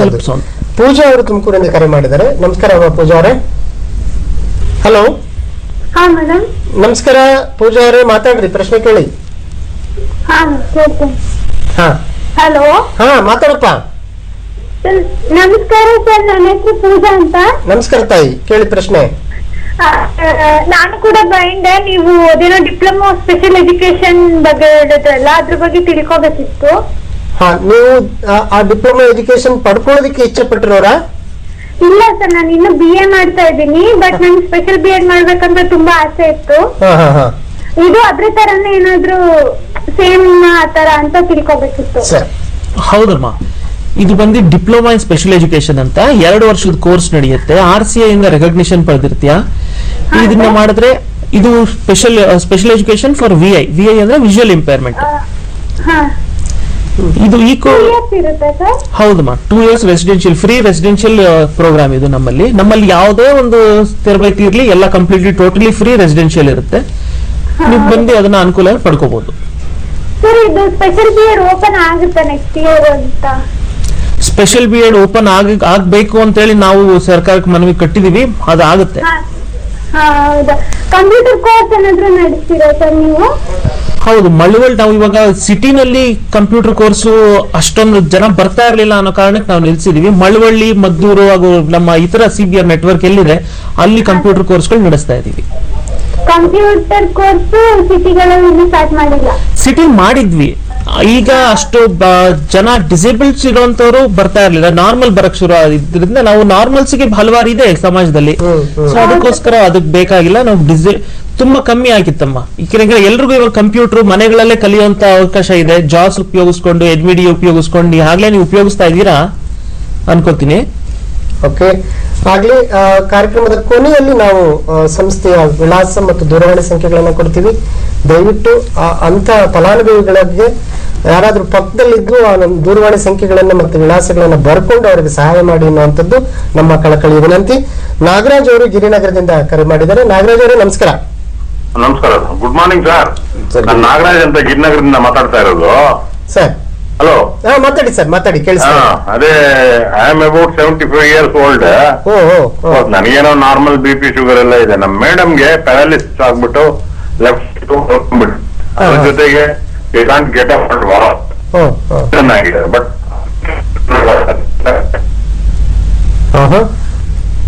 ನಿಮ್ಗೆ ಅಕಾಡೆಮಿಯಿಂದ ಏನಾದ್ರೂ ಅನುಕೂಲ ಆಗುತ್ತೆ ಅಂತ ಕೇಳ್ತಾ ಇದ್ದೀರಾ ಸರ್? ಕರೆ ಕಟ್ಟಾಗಿದೆ. ಈ ತರದ ಏನೇನಾದ್ರೂ ಈ ವಯೋಮಾನದ ಸಮಸ್ಯೆಗಳನ್ನ ಅಥವಾ ಆರೋಗ್ಯಕರ ಸವಾಲುಗಳನ್ನ ಮೀಟ್ ಮಾಡ್ತೀರಾ ಸರ್ ಅಕಾಡೆಮಿಯಿಂದ? ಇದು ಡೈರೆಕ್ಟ್ ಆಗಿ ನಾವು ಮಾಡಲ್ಲ. ನಾವು ಮೇನ್ಲಿ ಡಿಸೇಬಿಲಿಟಿ ಇರೋರ್ಗೆ ಮಾತ್ರ ಫೋಕಸ್ ಮಾಡೋದು. ಓಕೆ, ಸೊ ದಿಸ್ ಇಸ್ ಇದು ಮೋರ್ ಮೆಡಿಕಲ್ ಕಂಡೀಷನ್ ಆಗಿರೋದ್ರಿಂದ ನಾವು we are not doing that direct. So ಅದು will only refer to medical teams and they have to do it. ನಾವು ಡೈರೆಕ್ಟ್ ಆಗೋದು. ರೈಟ್. ಆಗ್ಲೇ ಒಬ್ರು ನಿಮ್ಮಿಂದ ಸಹಾಯ ಸಿಗುತ್ತಾ ಅಥವಾ ನಾನು ಒಂದು ಸ್ವಾವಲಂಬಿ ಬದುಕನ್ನ ಮಾಡೋದಕ್ಕೆ ಅಂತ ಕೇಳಿದ್ರು. ಇಲಾಖೆಗಳಲ್ಲಿರ್ತಕ್ಕಂಥ ಯೋಜನೆಗಳು ಮತ್ತು ಫಲಾನುಭವಿಗಳ ನಡುವೆ ಏನಾದ್ರೂ ಒಂದಷ್ಟು ಲಿಂಕ್ ಮಾಡುವಂತ ಕೆಲಸನ ಅಕಾಡೆಮಿ ಮಾಡ್ತಾ ಇದೆಯಾ? ಏನೇ ಆ ಥರದ್ದು ಕೆಲಸಗಳು? ಯಾಕೆಂದ್ರೆ ನಾವು ಅಧಿಕಾರಿಗಳನ್ನ ಕಳಿಸಿ ಮಾತಾಡಿದಾಗ ಫಲಾನುಭವಿಗಳ ಕೊರತೆ ಇದೆ ಅನ್ನುವಂಥದ್ದು ಬರ್ತದೆ.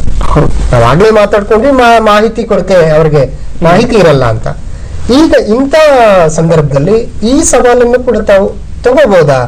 ಸರ್ಕಾರದ ಯೋಜನೆಗಳು ಮತ್ತು ಫಲಾನುಭವಿಗಳು, ಯಾರು ಅರ್ಹ ಫಲಾನುಭವಿಗಳು ಇರ್ತಾರೆ, ಸಂಕಷ್ಟದಲ್ಲಿರ್ತಾರೆ, ಅವ್ರಿಗೆ ಈ ಯೋಜನೆಗಳ ಲಿಂಕ್ ಮಾಡುವ, ಮಾಹಿತಿ ಕೊಡುವ, ಒದಗಿಸಿಕೊಡುವ, ಸರ್ಕಾರದ ಜೊತೆ ಒಂದಷ್ಟು ಮುಖಾಮುಖಿ ಆಗುವಂತ ಕೆಲಸದ ಜವಾಬ್ದಾರಿನ ಹೊತ್ಕೊಳ್ಬೋದಾ ಅಕಾಡೆಮಿ? ಮಾಡಬಹುದು. ಇವಾಗ ಇಂಥ ಫೀಲ್ಡ್ ಅಲ್ಲಿ ಎಷ್ಟು ಮಾಡಿದ್ರು ಸಾಕಾಗಲ್ಲ, ಸುಮಾರು ಇನ್ನ ಮಾಡಬೇಕಾಗಿದೆ. ಅಂಡ್ NGOs ಮತ್ತೆ ಗವರ್ಮೆಂಟ್ ಸೇರಿ ಮಾಡಿದ್ರೇನೆ ಏನಾದ್ರೂ ಇದಾಗತ್ತೆ. ಗವರ್ಮೆಂಟ್ ಅದಕ್ಕೆ ಸಪೋರ್ಟ್ ಮಾಡ್ತಾ ಇದೆ. ಗವರ್ಮೆಂಟ್ ಪ್ರೋಗ್ರಾಮ್ಸ್ ಇದೆ, ಅದು ಸುಮಾರು ಸರಿ ನಮ್ಮ ಮೀಟಿಂಗ್ಸ್ ಕರೀತಾರೆ, ಹೋಗ್ತೀವಿ. ಸೊ ಜಾಯಿನ್ ಮಾಡಕ್ಕೆ ಸುಮಾರು ಅವಕಾಶಗಳಿದೆ, ಇನ್ನ ಇಂಪ್ರೂವ್ ಮಾಡಬಹುದು. ಅದಕ್ಕೆ ಮುಂದಿನ ದಿನಗಳಲ್ಲಿ ಆ ಕೆಲಸ ಕೂಡ ಮಾಡಬಹುದು ಅಂತ ಅನ್ಕೊಳ್ತೀರಿ. ಎಸ್ ಸರ್, ಹನುಮಂತ ನಗರದಿಂದ ಹೇಮಂತ್ ಅವರು ಕರೆ ಮಾಡಿದ್ದಾರೆ. ಹೇಮಂತ್ ನಮಸ್ಕಾರ. ಸರ್ ನಮಸ್ಕಾರ ಸರ್, ನನ್ನ ಹೆಸರು ಹೇಮಂತ್ ಅಂದ್ಬಿಟ್ಟು. ಸರ್ ನಂಗೆ ಫಿಸಿಕಲ್ ಹ್ಯಾಂಡಿಕ್ಯಾಪ್ಟ್, ನಂಗೆ ಓದಕ್ಕೆ ಬರಕ್ಕೆ ಏನು ಬರಲ್ಲ. ನಂಗೆ ಕಲಿಬೇಕಂತ ತುಂಬಾ ಇಷ್ಟ. ಅವಾಗ ಕೆಲಸ ಏನೋ ಮಾಡ್ತಾ ಇದ್ದೀನಿ, ಓದ್ಬೇಕು ಮಾಡ್ಬೇಕು ಅಂತ ತುಂಬಾ ಇಷ್ಟ. ಅದು ಇದಾಗ್ತಾ ಇಲ್ಲ. ಅದು ಹೆಂಗೆ ಏನು ಅಂತ ಟ್ರೈನಿಂಗ್, ಕಂಪ್ಯೂಟರ್ ಟ್ರೈನಿಂಗ್ ಎಲ್ಲ ಕೊಡ್ತೀರಾ ಸರ್? ಇವ್ರಿಗೆ ಅಂದ್ರೆ ಓದೋದಕ್ಕೆ ಬರೆಯೋದಕ್ಕೆ ಬರಲ್ಲ, ಆದ್ರೆ ಕಲಿಯೋ ಆಸಕ್ತಿ ಇದೆ. ನನಗೆ ಕಂಪ್ಯೂಟರ್ ಕೊಟ್ಟಿದ್ದಾರೆ ಫಿಸಿಕಲ್ ಹ್ಯಾಂಡಿಕ್ಯಾಪ್ಟ್ ಅಂತ. ಖಂಡಿತ ನಮ್ಮಲ್ಲಿ ವೊಕೇಶನಲ್ ಟ್ರೈನಿಂಗ್ ಅಂತ ಹೇಳಿ ಕೊಡ್ತೀವಿ. ಇಂಥವ್ರಿಗೆ ಅಂತಾನೆ ವಿಶೇಷವಾಗಿ ನಾವು ಇವಾಗ ನಾನು ಹೇಳಿದ ಹಾಗೆ ಇವಾಗ ರೂರಲ್ ಇಂದ ಬಂದವರಿಗೆ ಪೌಲ್ಟ್ರಿ ಅಥವಾ ಡೈರಿ ಹೇಳ್ಕೊಟ್ಟ ಹಾಗೆ, ಸಿಟಿನಲ್ಲಿರುವಂತ ಈ ಅಂಗವಿಕಲರು ಅಥವಾ ಅವ್ರು ಓದಿಲ್ಲ, ಮುಂದಕ್ಕೆ ಬರಕ್ ಆಗ್ಲಿಲ್ಲ ಅಂತಂದ್ರೆ ಅಂತವ್ರಿಗೆ ನಾವು ಒಂದು ಕರೋಗೇಟೆಡ್ ಬಾಕ್ಸ್ ಮ್ಯಾನುಫ್ಯಾಕ್ಚರಿಂಗ್ ಯೂನಿಟ್ ಅಲ್ಲಿ ಅಥವಾ ಒಂದು call centre training, BPO training, ಆ ರೀತಿ ಸಣ್ಣದಾಗಿ ಒಂದು ಟ್ರೈನಿಂಗ್ ಕೊಟ್ಟು, ಮತ್ತೆ ಬೇರೆ ಸಂಸ್ಥೆಗಳಿದೆ ನಮ್ಮ ಜೊತೆನೆ, ಅಂತ ಸಂಸ್ಥೆಗಳು ಇವ್ರನ್ನ ಎಂಪ್ಲಾಯ್ಮೆಂಟ್ಗೆ ಕರ್ಕೊಂಡು ಹೋಗ್ತಾರೆ. ನಾವು ಟ್ರೈನಿಂಗ್ ಕೊಡ್ತೀವಿ, ನಾವು ಅವ್ರನ್ನ ಬೇರೆ ಸಂಸ್ಥೆ ಜೊತೆ ಲಿಂಕ್ ಮಾಡಿದ್ರೆ ಅವ್ರಿಗೆ ಕೆಲಸ ಕೊಡಿಸೋ ಉದ್ಯೋಗ ಅವಕಾಶಗಳನ್ನ ಮಾಡ್ಕೊಡ್ತಾರೆ. ನೀವು ಬಂದು ಖಂಡಿತ ನಮ್ಮನ್ನ ಸಂಪರ್ಕಿಸಿ, ನಿಮ್ಗೆ ಏನಾದ್ರು ಒಂದು ಅನುಕೂಲ ಖಂಡಿತ ಆಗುತ್ತೆ. ಎಸ್ ಸರ್, ಇನ್ನು ಸ್ಕ್ರೀನ್ ನಲ್ಲಿ ನೋಡ್ತಾ ಇದ್ದೀವಿ ನಾವು ಆರ್ಟ್ ಅಂಡ್ ಕಲ್ಚರ್ ಬಗ್ಗೆ ಅವ್ರಿಗೆ ವಿಶೇಷವಾದಂತ ಆಸಕ್ತಿ ಇರುತ್ತೆ ಆ ಮಕ್ಕಳಿಗೆ, ಆ ವಿಶೇಷ ವ್ಯಕ್ತಿಗಳಿಗೆ. ಅದಕ್ಕೆ ಏನಾದ್ರೂ ಒಂದು ವೇದಿಕೆ? ಹೌದು, ನಮ್ಮಲ್ಲಿ ಫಸ್ಟ್ ಶುರುವಾಗಿದ್ದು ಕ್ಲಾಸಿಕಲ್ ಡ್ಯಾನ್ಸ್ ಪ್ರೋಗ್ರಾಮ್ ನಮ್ದು. ಇದು ಬಂದು ನಮ್ದು ತುಂಬಾನೇ ಫೇಮಸ್ ಪ್ರೋಗ್ರಾಮು. ನಾವು ಈ ಮಕ್ಕಳು ಬಂದು ಕಂಪ್ಲೀಟ್ಲಿ ದೃಷ್ಟಿ ನ್ಯೂನತೆ ಇರುವಂತ ಮಕ್ಕಳಿಗೆ ನಾವು ಕ್ಲಾಸಿಕಲ್ ಡ್ಯಾನ್ಸ್ ಮತ್ತೆ ಹಾಡೋದ್ರಲ್ಲಿ ಈಗ ಅವ್ರ ಮಕ್ಕಳು ತುಂಬಾನೇ ಮುಂದುವರ್ತಿರ್ತಾರೆ, ತುಂಬಾನೇ ಚೆನ್ನಾಗಿರುತ್ತೆ ಅವ್ರ ವಾಯ್ಸ್. ಯಾಕಂದ್ರೆ ಅವ್ರ ಮೇನ್ ನಾವೇ ಕಣ್ಮುಚ್ಚರೆ ನೋಡ್ಬೋದು, ನಮ್ಗೆ ಇರೋದು ಇನ್ನೊಂದು ಮೇನ್ ಸೆನ್ಸ್ ಅಂದ್ರೆ ಕೇಳಿಸ್ಕೊಳ್ಳೋಂಥದ್ದು. ಸೊ ಆ ಕೇಳಿಸ್ಕೊಳ್ಳೋದ್ರಿಂದ ಅವ್ರಿಗೆ ತುಂಬಾನೇ ಚೆನ್ನಾಗಿ ಹಾಡು ಹೇಳ್ತಾರೆ. ಜೊತೆನಲ್ಲಿ ಡ್ಯಾನ್ಸ್ ಬತ್ತಿ ಇವ್ರಿಗೆ ಡ್ಯಾನ್ಸ್ ಹೇಳ್ಕೊಡೋದು ಅಷ್ಟು ಸುಲಭದ ಕೆಲಸ ಅಲ್ಲ. ಯಾಕೆಂದ್ರೆ ಅವ್ರು ನೋಡಿ ಕಲಿಯಲ್ಲ ಡ್ಯಾನ್ಸ್ ನ, ಟೀಚರ್ ಮಾಡೋದನ್ನ ನೋಡಿ ಮುದ್ರೆಗಳನ್ನ ಮುಟ್ಟಿ ಒಂದೊಂದು ಕಾಲ್ ಹೇಗ್ ಮಾಡ್ತಿದ್ದಾರೆ ಹೇಗೆ ಅಂತ ನೋಡಿ ಕಲ್ತಿ ಮಾಡ್ತಾರೆ. ಮತ್ತೆ ನಮ್ ಡ್ಯಾನ್ಸ್ ಟ್ರೂಪ್ ಅವರು ಪ್ರಪಂಚದ ಇಡೀ ಅವರು ಪರ್ಫಾರ್ಮೆನ್ಸ್ ಮಾಡಿದ್ದಾರೆ, ಗಿನ್ನಿಸ್ ರೆಕಾರ್ಡ್ ಕೂಡ ಅನ್ಸುತ್ತೆ ಅಲ್ವಾ ಸರ್? ನವೀನ್ ಅವರು ನಿಮ್ಗೆ ಕೇಳಲೇಬೇಕಾದ ಒಂದು ಪ್ರಶ್ನೆ, ನೀವು ಯುವಕರೆಲ್ಲ ಇವತ್ತು ತಮ್ಮ ಜವಾಬ್ದಾರಿಯಿಂದ ಜಾರಿಕೊಳ್ತಿದ್ದಾರೆ, ಸಮಾಜ ಸೇವೆ ಅಂದ್ರೆ ಅವ್ರಿಗೆ ಬೇಕೇ ಇಲ್ಲ ಅನ್ನುವಂಥದ್ದು ಒಂದು ನೆಗೆಟಿವ್ ಮಾತಿದೆ ನಮ್ಮ ಸಮಾಜದಲ್ಲಿ.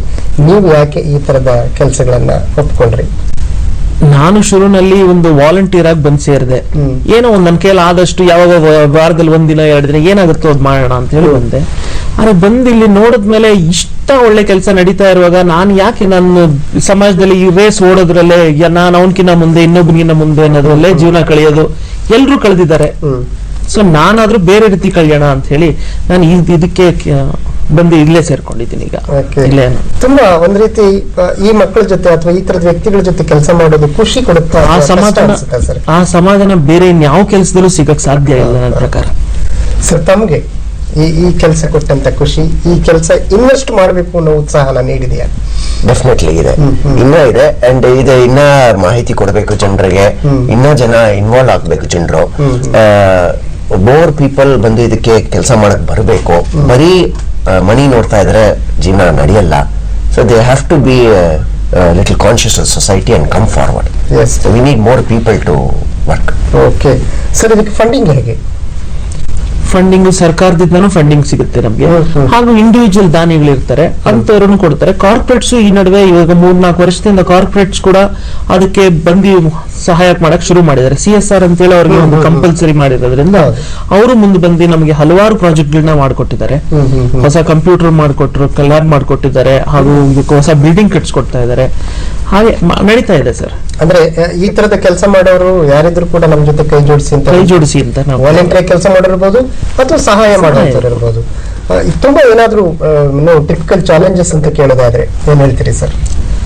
ಅದನ್ನೇ ಈ ಚಾಲೆಂಜ್ ಅಂದ್ರೆ ಜನರಲ್ ಅವೇರ್ನೆಸ್ ಆಗಿ ಬೇಗನೆ ಕರ್ಕೊಂಡ್ಬಂದು ಸಣ್ಣ ವಯಸ್ಸಲ್ಲೇನೆ ಇಂತ ಏನೇನು ಸಾಧ್ಯ ಇದೆ ಅದನ್ನ ದಯವಿಟ್ಟು ಪಡ್ಕೊಳ್ಳಿ ಅಂತ ನಾನು ಹೇಳೋದಕ್ಕೆ ಬಯಸ್ತೀನಿ ಸರ್. ಬೇಗನೆ ಅದ್ರ ಅನುಕೂಲತೆಗಳನ್ನ ಏನೇನ್ ಸಿಗುತ್ತೆ, ನಾವು ಏನೇನ್ ಕೊಡಕ್ ಸಾಧ್ಯ ಅದನ್ನ ಪಡ್ಕೊಳಕ್ಕೆ ಮುಂದ್ ಬಂದ್ರೆ ನೀವು ಕೊಡಕ್ಕಾಗಲ್ಲ. ನಾವು ಹುಡುಕ್ತಿವಿ ನಿಮ್ಮನ್ನ, ಆದ್ರೆ ನೀವೇ ಬಂದ್ರೆ ಇನ್ನೂ ಚೆನ್ನಾಗಿರುತ್ತೆ ಅಂತ. ಎಸ್, ಇದೊಂದು ರೀತಿ ವಿಶೇಷವಾದಂತ ಕೋರಿಕೆ. ನೀವೇ ಬನ್ನಿ, ನಾವು ಹುಡುಕುವಾಗ ನಮ್ಮ ಕೈಗೆ ಸಿಗಿ, ನಮ್ಗೆ ಸಿಗ್ಲಿಲ್ಲ ಅಂತ ಅಂದ್ರೆ ನೀವು ನಮ್ಮಲ್ಲಿಗೆ ಬನ್ನಿ. ನೀವು ನಮ್ಮಲ್ಲಿಗೆ ಬರೋದಕ್ಕೆ ಯಾರೋ ಒಬ್ಬರು ಸಹಾಯ ಮಾಡಲೇಬೇಕು. ಅಂತ ಸಹಾಯ ಮಾಡುವಂತ ಮಾನವೀಯ ಮನಸ್ಸುಗಳು ಖಂಡಿತ ನಮ್ಮ ಸಮಾಜದಲ್ಲಿ ಇದಾವೆ. ಆ ಮನಸ್ಸುಗಳು ಬಹಳ ಬೇಗ ಜಾಗೃತರಾಗ್ಲಿ. ಆ ರೀತಿ ವಿಶೇಷವಾದಂತ ಏನು ನಾವು ಆ ಕೆಲಸ ಮಾಡೋದಕ್ಕೆ ಒಂದು ಸುವರ್ಣಾವಕಾಶ ಸಿಕ್ಕಿದೆ.